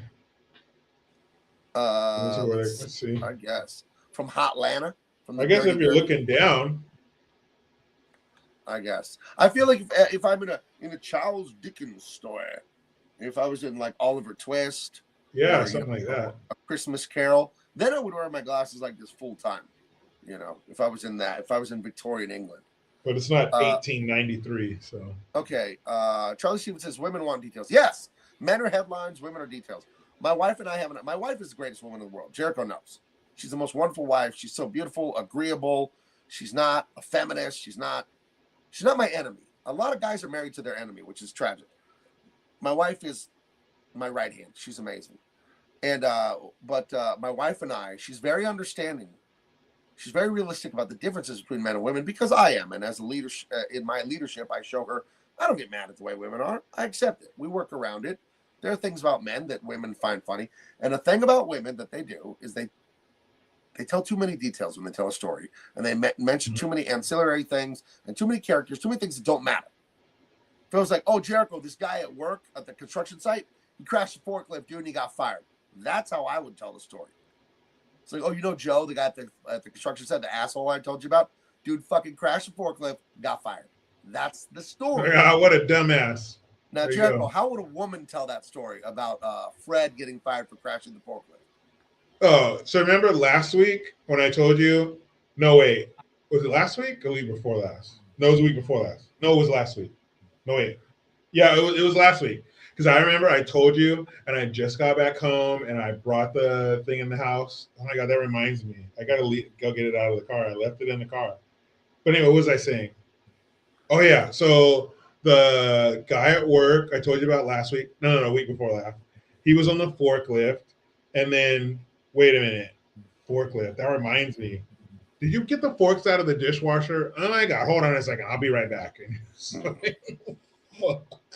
Here's the thing, the understanding my wife has, and it's much to her credit, shows her character as a woman. She'll start naming characters because she would say, well, you know Fred, the forklift guy, well, he's married to Mary, and then Mary used to date Brian, and then Brian and Fred, like, they don't get along, but then their boss, Craig, he's like, hey, you two have to get along. Because my manager, Dave, said, if I can't get you guys to get along, then he's not going to get the raise. And I'll tell my wife, like, hey, after there's like 3 or 4 or 5 characters in the story, I tell my wife, this is the quote I tell her, and she goes, okay. I say, honey, you gotta tell me what this story's about. And then she just tells you Fred crashed the forklift. Like, okay, thank you. Thank you very much. But I will stop for about a minute and a half and go, honey, you gotta tell me what this story's about. Because I no longer know. So babe, get to the good part. Oh, but it's just too much. Just give me the footnotes.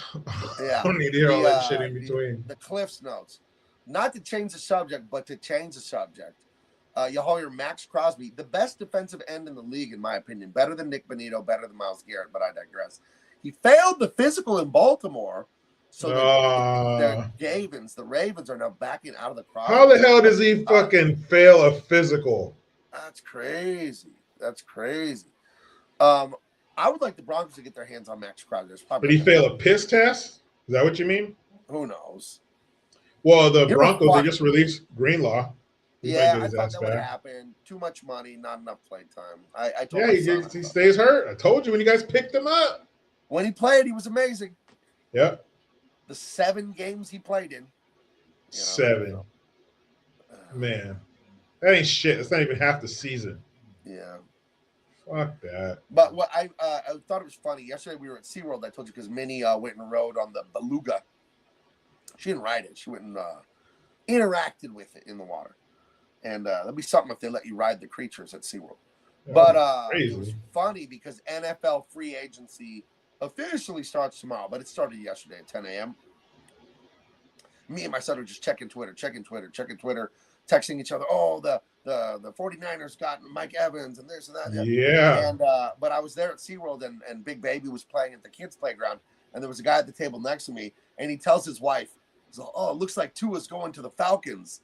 And yeah, I heard about that. But it's like every man, everywhere I went yesterday was just like on their cell phone, just looking at Twitter to see who was going where. Yeah. So, yeah. I heard Tua went to Atlanta. Good job, Atlanta. See, Diesel doesn't get it. Donkeys haven't made any moves. They were a broken ankle away from possibly winning the Super Bowl. They don't have many moves to make. Teams that make a lot of free agency moves, like on the first day, a lot of times that's wasting money. Everyone, dude, you've been watching football, you know that. The Chiefs signed that running back. Yeah, from the Seahawks. Mark this down. Kenneth Walker, he wasn't even a starter on his own team. He did not deserve that contract. He's not an elite running back. He's fine. He's not bad. The Chiefs, I would be so mad if the Broncos did. He didn't deserve the Super Bowl MVP. For the common fan who doesn't understand the intricacies of football, he did have the flashiest game. I don't disagree with you. But you put all the points on the board. When they vote for those awards, it's what like the eyeballs can see. Like then rename, call it the eyeball award. But MVP, the guy who put 15 points on the board, I'd say he gets the MVP. The kicker's never going to get it out of principle, dude. They can't give the kicker the award. Nobody but the quarterback and the fucking running back are going to get it. Right. Or a defensive end. I think the last defensive player to get it was Von Miller when he ruined. Well, when was that? That was 2015. That was 10 years ago. You know what's funny 10 about years that? ago. That Super Bowl was so bad that Cam Newton was never the same. He was never good after that game. Dude, he's a fucking idiot. Cam Newton's an idiot. The worst thing that's happened to Cam Newton is him getting on a podcast or whatever that thing he is on. Yeah. Because he dresses like a evil Willy Wonka or something. What are those outfits? Like he was dressed by blind lesbians in a thrift shop. He just looks ridiculous. And what's so bad about him is he's an idiot, but he thinks he's smart. The stuff he says is like, you're not even saying the word right, but he thinks he is. Like, oh, I can't stand that shit. You're not even saying the word right. But you think you're sounding all intelligent and shit? Oh man. Yeah. He's No, a just fucking people dumbass. will bust out, a 3 or 4 syllable word and it's like the wrong word or they'll Exactly. If you don't know, they'll don't say pronounce it. the word correctly sometimes. They won't say the word wrong, but it's like not the right word at all.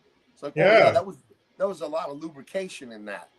It's like, Wait a minute. What are we talking about? Did we switch topics or something? No. Dude, and he has like 8 or 9 kids by 8 or 9 women. He's a piece of shit.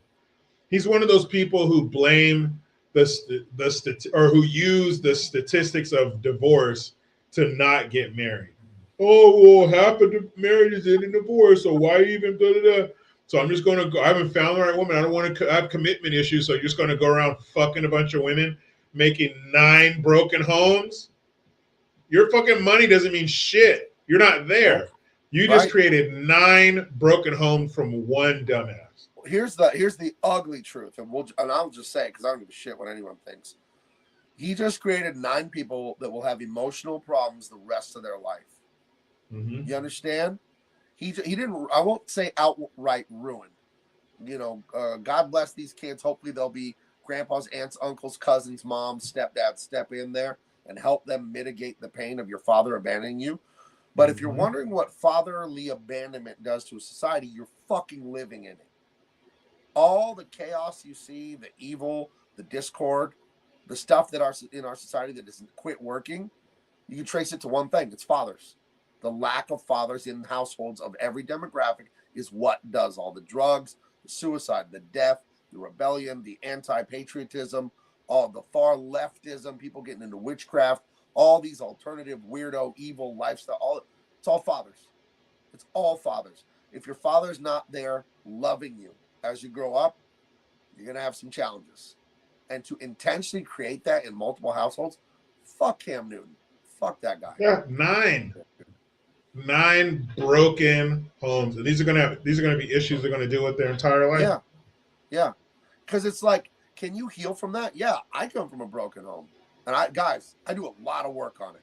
I was a mess, and I still have things that I'm dealing with. Very, very painful things, and they don't just hurt you.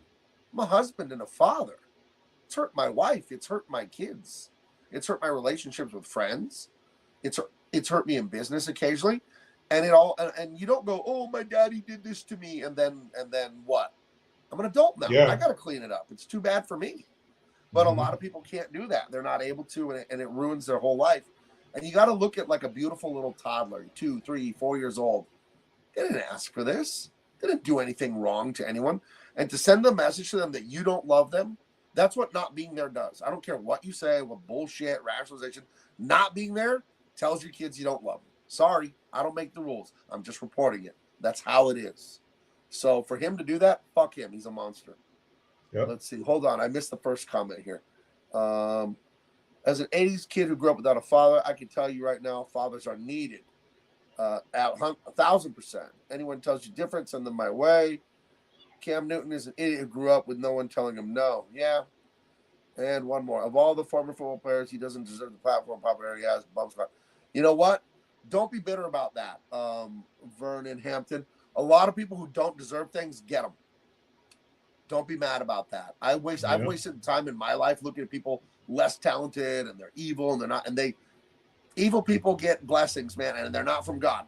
But evil people sometimes get a lot of wealth, fame, and stuff, and you just got to ignore that and keep moving forward. Keep moving forward, you know.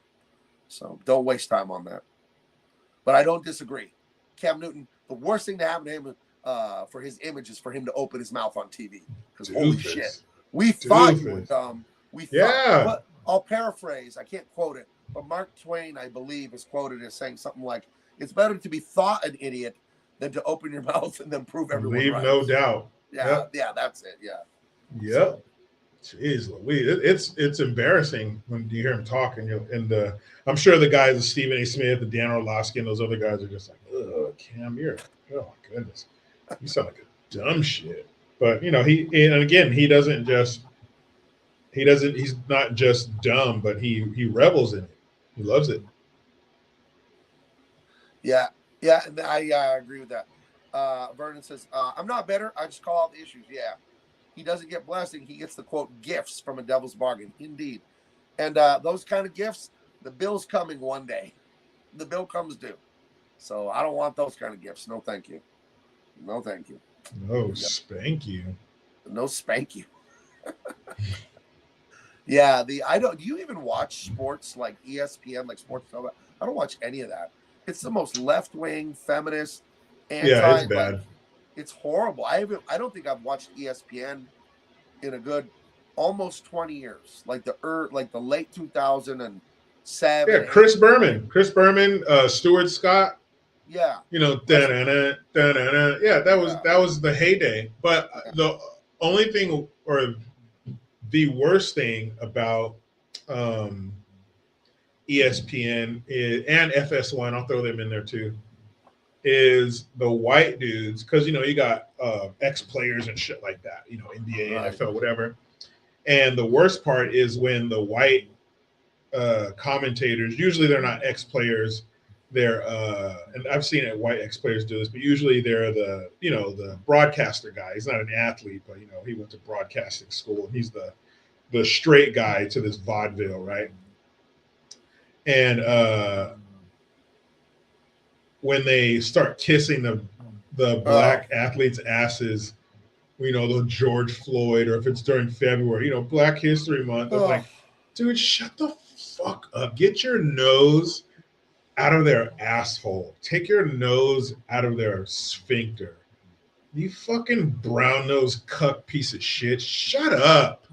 Yeah. Like, stop fucking acting like February means anything. Never, not once in my house growing up did my parents bat an eye at February. Like, I would Kwanzaa be up was enough, right? The month and a half you guys did of Kwanzaa. Yeah, we were all tuckered out after that. But after maybe the night before I'd stay up signing, you know, those cheap Valentine's Day cards the next day to hand out, you know, with the chalky "Will you be mine" Valentine's candies. Why does the Valentine's candy have to be the worst candy on earth? I think it was probably the same recipe from when, before they knew what the fuck they were doing with candy, and they just kept it. Because I could totally see somebody who doesn't know any better liking that candy. If it's the only sugar you've had all month, and like you have to go down to the general store when you go to town with Pa, Yes. and that's what you got. Those Yeah. little hearts that say like "Be Mine" or "Hot Stuff." Or, Yeah. Are they even allowed to do that now, or is that sexual harassment or something? Now they say they, them, Yeah, it consent, says, consent. "Hello, do you consent to my greeting?" Yeah, you fucking Salutation. I'm a pussy. But then the heart's too small to say salutations on it. There's some stupid some TikTok abbreviation they use. Ugh. But you know, that was the only thing we cared about in February was like, you know, maybe my mom or my dad would get my mom a gift, or my mom would get my brother and I, you know, a candy and a card. You know, but that was it. Black History, what the fuck is that? I don't know if I ever heard of that until I was an adult. It just, you know what? It's stupid. Black History doesn't have good marketing. Black History Month as a holiday month. It needs a character. Okay, we got Santa, we got the Easter Bunny. Halloween doesn't have an official character, but it's got like a jack-o'-lantern man or maybe like a witch. But it needs Black History Month needs an equivalent of Santa or the Easter Bunny. He's like, the name's Blackie. That's his fucking name. He's like a little tiny, he's a little small little character. Oh, he's like a one of those racist drawings from the 80s. Yeah, he's like a what was that fucking, what was Pinocchio's little Jiminy Cricket? Right. He's like a little Jiminy Cricket. And his name's he's Blackie. Yeah. All right. So he's fucking no, I'm not saying he's not a cricket. He's just that type of character. He's like your little fucking conscience. You know, and he's just this little tiny fucking animated character named Black. Then he appears on Cam Newton's shoulder. You shouldn't give her another child without a father, Cam. Yeah. Hey, Cam, change your outfit, you fucking idiot. Change your clothes, cut your hair. Speaking of how terrible the Valentine's school candy is, Vernon says the worst candy is Easter Peeps. Now, Agreed. I'm not a candy guy. I don't have a sweet tooth, but I do like chocolate. That's the one candy I like, is real chocolate, like European. I don't mean to be snobby, but like real, like European chocolate. Even See's candy is really good. No Reese's or Snickers or Twix. Ugh, it's so fake and gross. But I have to admit, I'll eat a Peep. I'll eat one. Ew. Not because they're good, because they're gross. I'll eat it because it's gross, and it's like, I'll eat it because it's like, how is this a real thing? Like, and then I'll drink water to wash it out. But like, I'll always have a bite of a Peep to like, I don't know what I'm doing. Like, I'm checking, like, yeah, it is gross. Like I thought. I don't know. It's kind of it's a weird thing I do. I have to say too, there's another Easter candy I like, the Cadbury cream egg. Yeah, that egg's fucking. It's a bukkake. It's just full of fucking jizz. It's just ew. Eggs with fucking rabbit jizz. That's what's in that thing. Gross. Yeah. I'll take the chocolate. The chocolate egg is good, but what the fuck is that on the inside? It's just pure sugar. Ugh. Can't make it look like something else. Remember, was it commercial they'd have? Yeah. All the different animals trying to be the Cadbury bunny. Right. That was the shit. Peeps are only. Yeah, Peeps are a fucking atrocity. Candy corn too. You put that in there. I don't even know. They were trying to do Peeps for another holiday. I don't know if it was Christmas or something, but I saw them. It was another creature covered in sugar, and they were marshmallow. I don't know if it was Halloween. I saw it at the store. I almost called the police. But they are a trademark of Easter, you know, Peeps. They are. If you're eating Peeps, you're checking to see if you're in the Matrix. Whoa.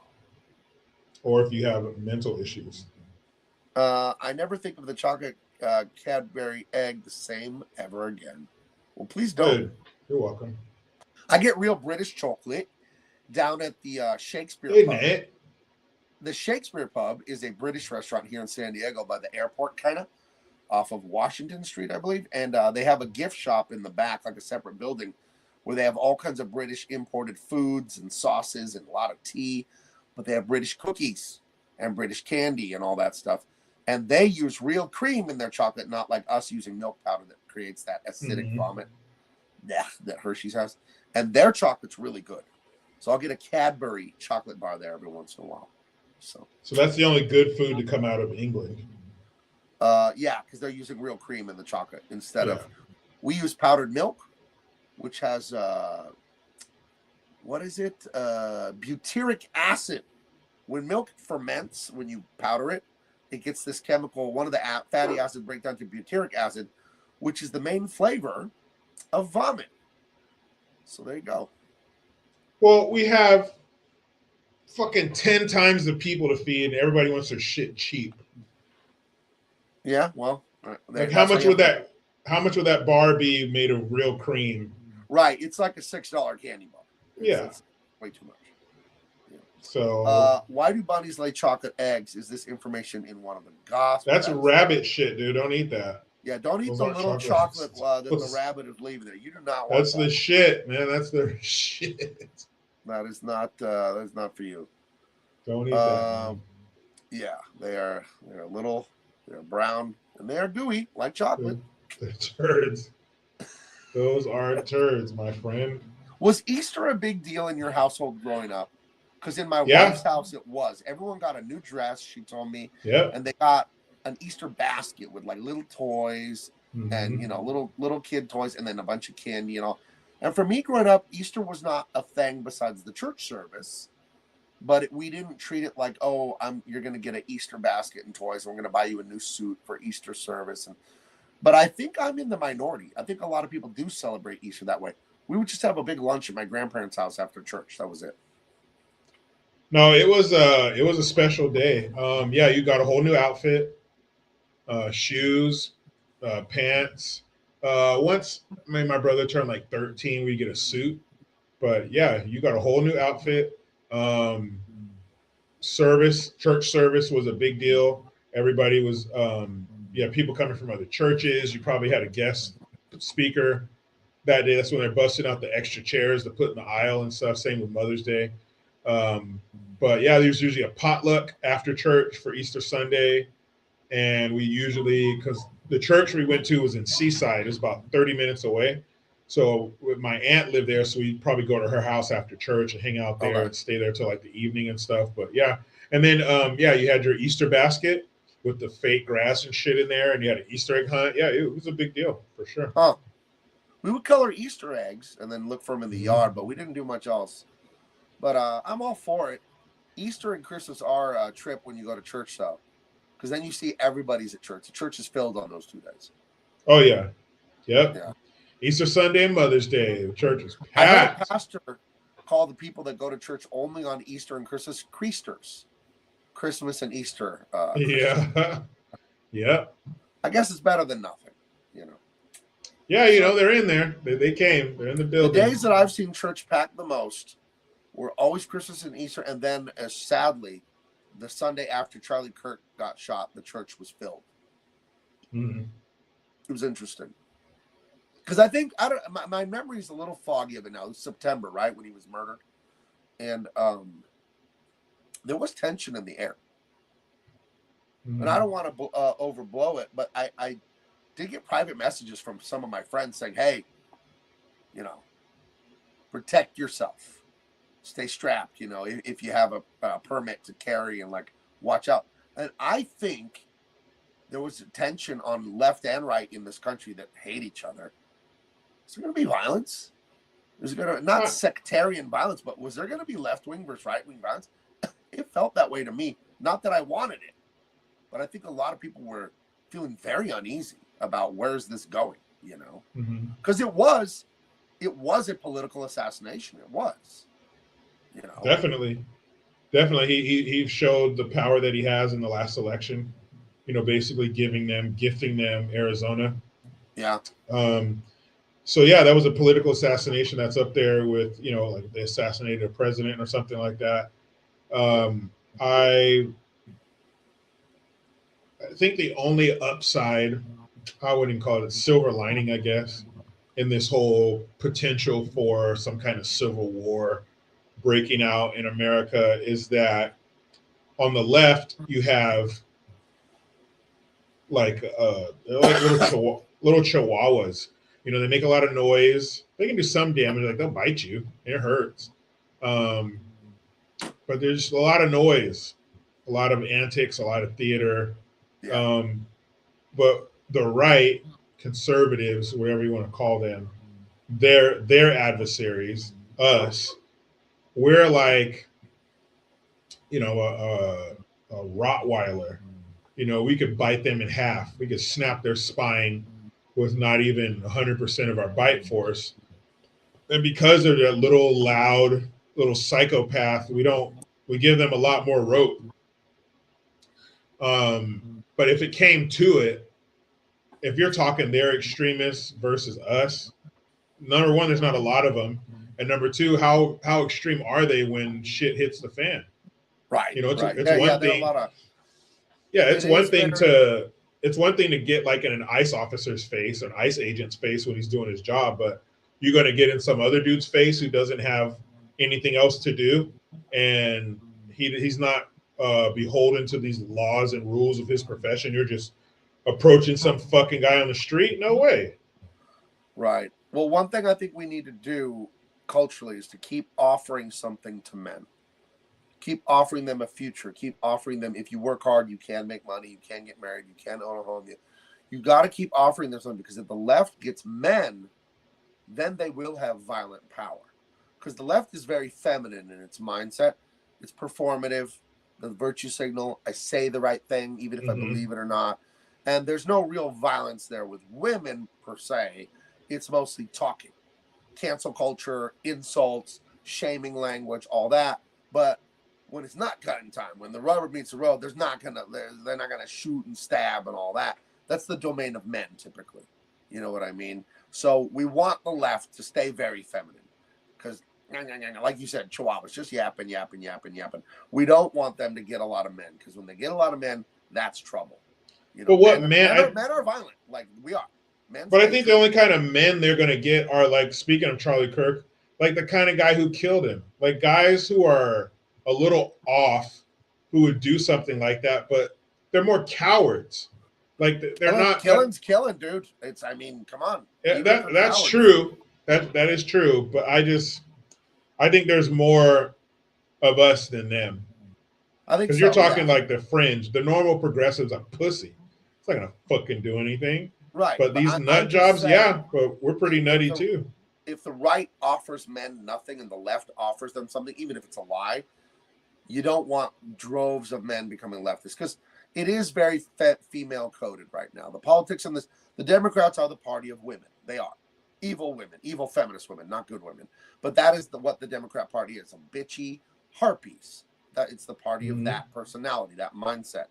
And if they ever, because they know this, because you've heard in public, they strategize publicly. We need a left-wing Joe Rogan. We need to bring men in.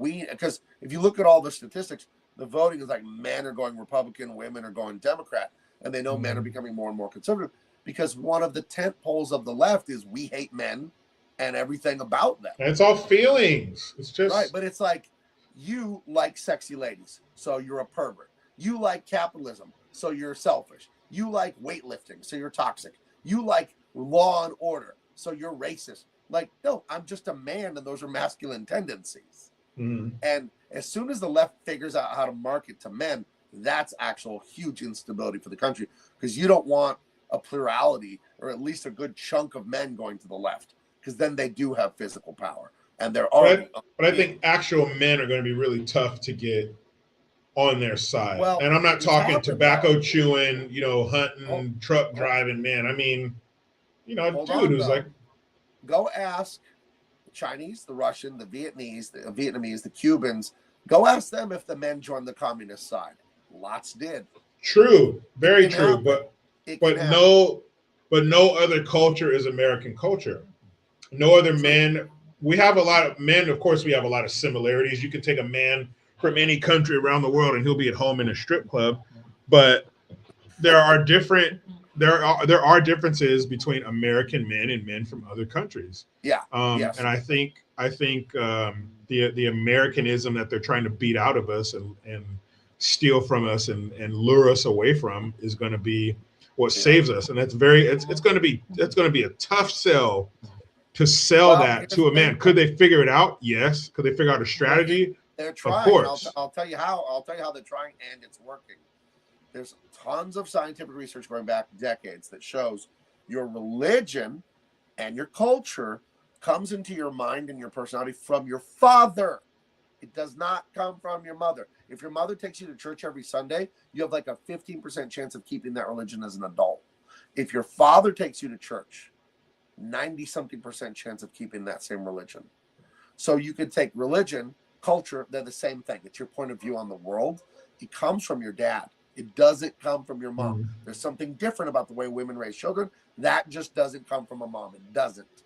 So now you look at 60 years of divorce in America and the Western world, getting rid of fathers, disempowering the fathers that remain in the home. We turn them into Homer Simpson, Al Bundy, Archie Bunker. We turn them the fucking bumbling idiot. Dad can't even use the washing machine. Man ain't shit. If you destroy the father, you can brainwash American men to be leftists because they won't have a father as a point of reference of we're Americans. Now you're turning them into blank slate. We can turn them into anything. So this is why the father thing is so important to me in the culture. This is why I'm always talking about it, because I know what they're up to. You get rid of the father, you get rid of everything. God, capitalism, patriotism. Patriot. Pater means father in Latin. That's where that word comes from. Patriotism is a love of one's father and his ways. If you have no father, you don't know his ways. Yeah. So that's the plan, dude. And they're executing it. It's getting worse, you know? So I don't know. Let me check the chat really quick because we're almost out of time. Well, we got 10 minutes. I saw something the other day, and it was something about men and women dating now. And I had this thought where now men are starting off at a deficit with women.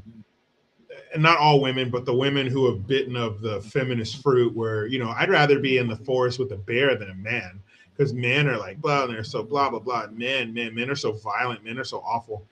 You know, with women like that, men are starting at a deficit. You're starting off like, hey, I'm not a weirdo. I'm not a pervert. Instead of just starting off as a person, just starting off as another human being. You already have to start off backing into it. You know, like, hey, look, I'm one of the good ones. I'm not a weirdo. Because the women are like, all men are blah, blah, blah. I'm just like, dude, you're going to turn men off even more. Like if you strip away all that other stuff and you turn men off to women, and when you know women are just these bitchy feminist assholes that men just don't want to deal with. If you strip all that away and we just get down to, you know, our bare carnal selves, a guy we'll bust a nut. Like if it comes down to that feeling, we'll get that. Like it's way better to get it with a woman. Way better. But if it comes down to it, and that's just what I'm trying to achieve, because I don't want to build anything else with you because you're a fucking evil, fucking prickly harpy bitch that I can't stand to be around, then like don't make men build a wall between us because we're fine being by ourselves. Our world will be fine without women. I don't think women's world would be fine without men. There's such a thing as a mountain man and a lone wolf. There's no lone wolfess. There's no mountain woman. That's not a thing. Women need people. Women are a resource-seeking creature. They need others to do things for them. And that is not an insult or a detriment to women. That is the natural order created by God. Anything that gets pregnant for 9 months and then has to nurse a baby for 2 years, they need other people. We're men. We don't need other people. I can go to the forest and make a life for myself.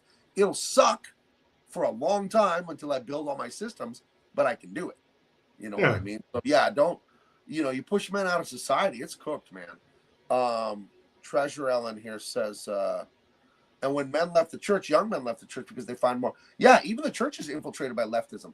So many churches have woke philosophy. I see a church here in Bayho, like near Mission Bay. It's got rainbow flags on the church. Yeah, the guy who beat Jasmine Crockett in the primary, the Senate primary, he says that God is non-binary. It's blasphemy, dude. Blasphemy. And like, dude, female bishop or priest and preacher, what the gay priest? What the fuck are you? Look, if you want to start your own wacky shit with your own fucked up rules, go ahead. But you're infiltrating a religion that has a strict set of guidelines that come in a manual called the Bible. So if that manual says you're not supposed to do A and B, then you can't be under this tent, under this umbrella, and you're doing A and B. You can't do that. It says you can't do that. So how do they what's the word I'm looking for? How do they reconcile the two? Yeah, how do you and the people who sit in the pews and fucking listen to this? In psychology, they talk about like the personality traits of human beings, the big ones. And one of the big traits, there's openness, there's disagreeableness, and men are disagreeable by nature and women are agreeable by nature. We're mirror images, men and women.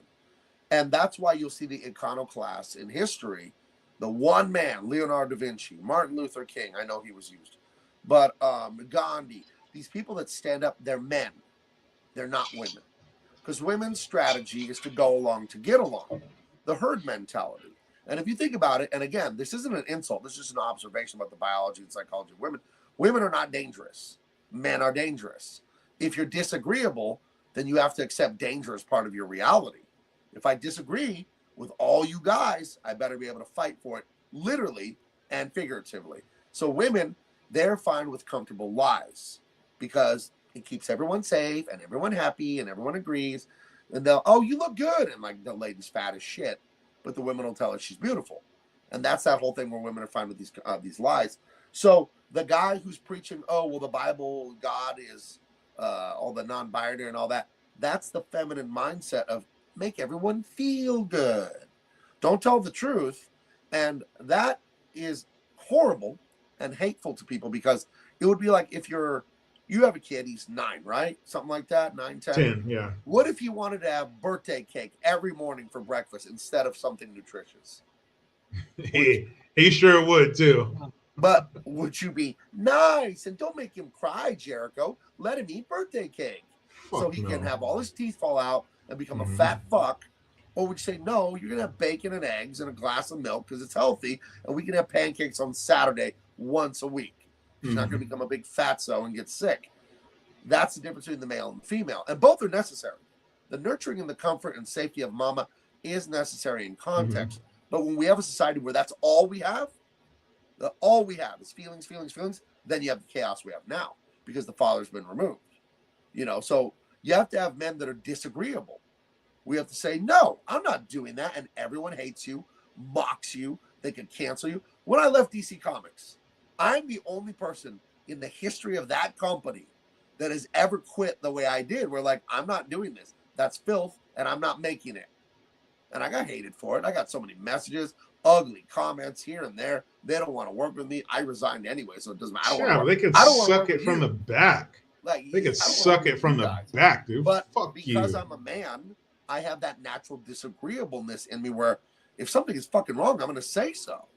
And I don't care who I insult or what toe I step on. You just asked me to make a filthy comic book, and I'm not doing that. You know what I mean? So I know. So you have to be disagreeable. And we don't have that because we have a female-led culture, and it's all about agreeableness and feelings and blah, blah, blah. It's a disservice. Complete nonsense. It's a fucking disservice, man. But that just blows my mind that you would have a religious person with a book that gives you step-by-step instructions, and you are openly flying in the face of that, and people are okay with it. That is just crazy to me. Yeah. See, and Treasure, you can't do that. A good point. It's a frustrating point, but it's a good one. She says, if what I hear from man, even in his joking, is how much he hates women, I'm immediately less interested. See, this is a reality as men we have to deal with, that women have, again, if you do psychological study, they have this thing called in-group preference, where women always personalize it and favor women. If there's ever a disagreement between a man and a woman, the woman always takes the man's side or the woman's side, because the woman isn't the woman, it's them. You ever notice if you say something about women, Jericho, your wife could get offended? because you're saying it about her. It's like, I'm not saying it about you. I said it about her, this other woman. Like, no, if you criticize women, you're criticizing all women and blah, blah, blah. Yeah. I'm like, what are you related to them or something? Why do you give a shit? Why are you getting mad? It's just the way their brains work, where they internalize it for some reason. I don't know why. Because if I said, oh, that guy is a murderer and a cannibal, you know, it's like, well, that's that guy, not me. Just we're both men, but we're not the same guy. It's nothing to do with me. But for some reason, that really bothers women. I don't know. I wish they wouldn't do it, but what are you going to do? That's the way they are. But I do think we have to figure out how to work together as men and women, because it is a divide and conquer. A lot of that outrage on the internet and TikTok and Instagram and all that's there from the elites, the people above. They want to put gay against straight, Christian against atheist, men against women, blah, blah, blah. They want to divide everyone because there are billions of us and a couple thousand of them controlling everything. And as long as we keep fighting over women are stupid and men ain't shit and black people this and gay people that, as long as we keep doing that, dude, we're screwed. You know, they're always going to get their way. So. Yep. Fuckers. So. Cocksuckers. I don't know. So we're just about at it is 7 straight up. Guys, you have until next Friday to order an autographed copy of The Unstoppable TYRUS. If you do not order by next Friday, I will not let you get an autographed copy. You will be killed. Yes. You can still order a book after next Friday, but I will not guarantee a first printing or an autographed copy after next Friday at midnight Pacific. We got 5 or 6 different covers. We've got the amazing art book. This is all at bigmancomics.com. We even have my sci-fi epic EMPYREAN. Please go and get that. You'll love that. And we have Dean Cain All-American Lawman Volume 1. Volume 2 is underway. By the way, I've seen colored pages from Volume 2 already from the guys I had to color it. It's coming out beautifully. So we'll be announcing Dean Cain All-American Lawman Volume 2. I'm supposed to talk to Dean on the phone about it yesterday, but we didn't get on the phone. But I want to start writing Volume 3 very soon. So there's a lot going on there. Go to bigmancomics.com tonight. And please get yourself one of those, only if you love great entertainment. Jericho, you've read all of my books. Are they great? Are they fun? Awesome. They're everything. They're as advertised and then some. Because, you know, your mind, when you're reading something, your mind gets a hold of it. And, you know, it's awesome. I'm very happy with them. Like I said, not only have I read them, but I read them with my son. So it just speaks to your point that there's something there for everybody, not just kids, but adults and kids. And every night, my son, because the rule is if you go to bed past 8:30, we don't have time to read. So he makes sure that he's in bed before 8:30, because you know it's like 15 minutes. You know, to read. So if it's after 8:30, next thing you know, it's 9 o'clock. The next thing you know, you got to blast him out of bed with a stick of dynamite the next morning. So he'll have the book. He's like, Dad, come on, we got to have time to read. We got to have time to read. So it's awesome, man. Like I said, we are maybe a quarter of the way, would you say? Through the... well, the page you referred to, the Underground Temple stuff, you're about page 60-ish, right? Oh, so we're about halfway then. Yeah, it's 128 pages. So if you got to, you're about halfway done. If you got to about 64, yeah, you're halfway done. You're halfway there. It's been a great read, moving along nicely, just like a good action movie. You know, about a good action movie is about an hour and a half, hour 45. So that way, shit happens quick. You know, you don't get bogged down. The story moves along. You know, it keeps your interest. It's exciting. So, yeah, I'd say this is like a great hour and a half action adventure movie. That's what you're in store for. I prefer to write them this way, like 120 pages, but I am going to go to shorter stories so I could do them more often, because I don't like putting out one book a year or every 9 months. So the next Dean Cain that is already done, being drawn, they're coloring it right now, is 70 pages. But I think I'm going to switch to a 48-page format, because those, I think I can turn them around every quarter. I think I can turn one of those around every 3 months. I think that's my plan. I don't know. It's a lot of work making comics, man. When I worked for Marvel and DC, all I had to do was color it or draw it. Now I'm doing everything. I'm writing it. I'm working with printers. I'm taking shipments of books to my house. I'm advertising every day, YouTube this and that, and Twitter. When I was doing Batman, it was just like, draw this, color this. That's it. It was a lot less. Yeah, work. But the chicks don't have dicks, though, so it's worth it. That is true.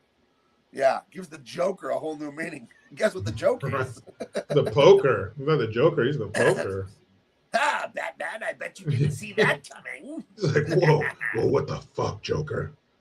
That'll be What the the first fuck person is that? Batman kills. That'll be the first person Batman kills. Is the Joker because he rubbed his weenie up against him. Heather Witten made a sandwich. Good, that's a good See? one. Sandwich, yeah. Nice. Now go give it to your man so you stay out of Empyrean trouble. versus X-Men. Oh, Empyrean's better. X-Men, it's a woke disaster right now. Yeah. X-Men sucks. Yeah.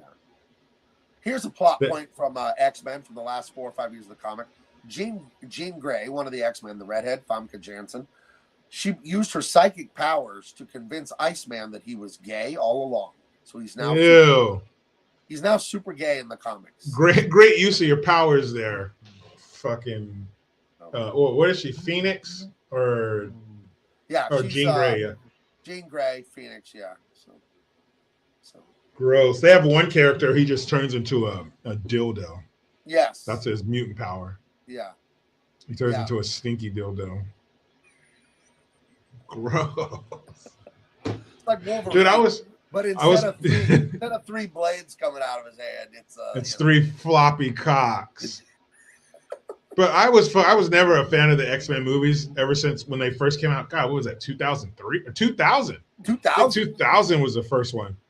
But they didn't have, because I was used to the cartoon, which also one of the best intro songs ever. But they have the yellow suits in the cartoon, and they didn't have the yellow suits in the movie. I was like, what's this fucking S&M fucking spandex shit? Here's the thing about comic books, since I've worked in them for over a quarter century now. Hollywood was embarrassed of comic books at first. And that is why the original comic book movies from the late 90s and the early 2000s, all the comic book characters wore like military gear instead of like just bright colored shit like comic book outfits. Like they've been since the 60s. It wasn't cool. It was corny comic book. And when they finally embraced the comic book look, people liked it. People assholes. Anyway. Anywho. Let's see. Jericho_Green on Twitter. JG Talk 2 on Insta.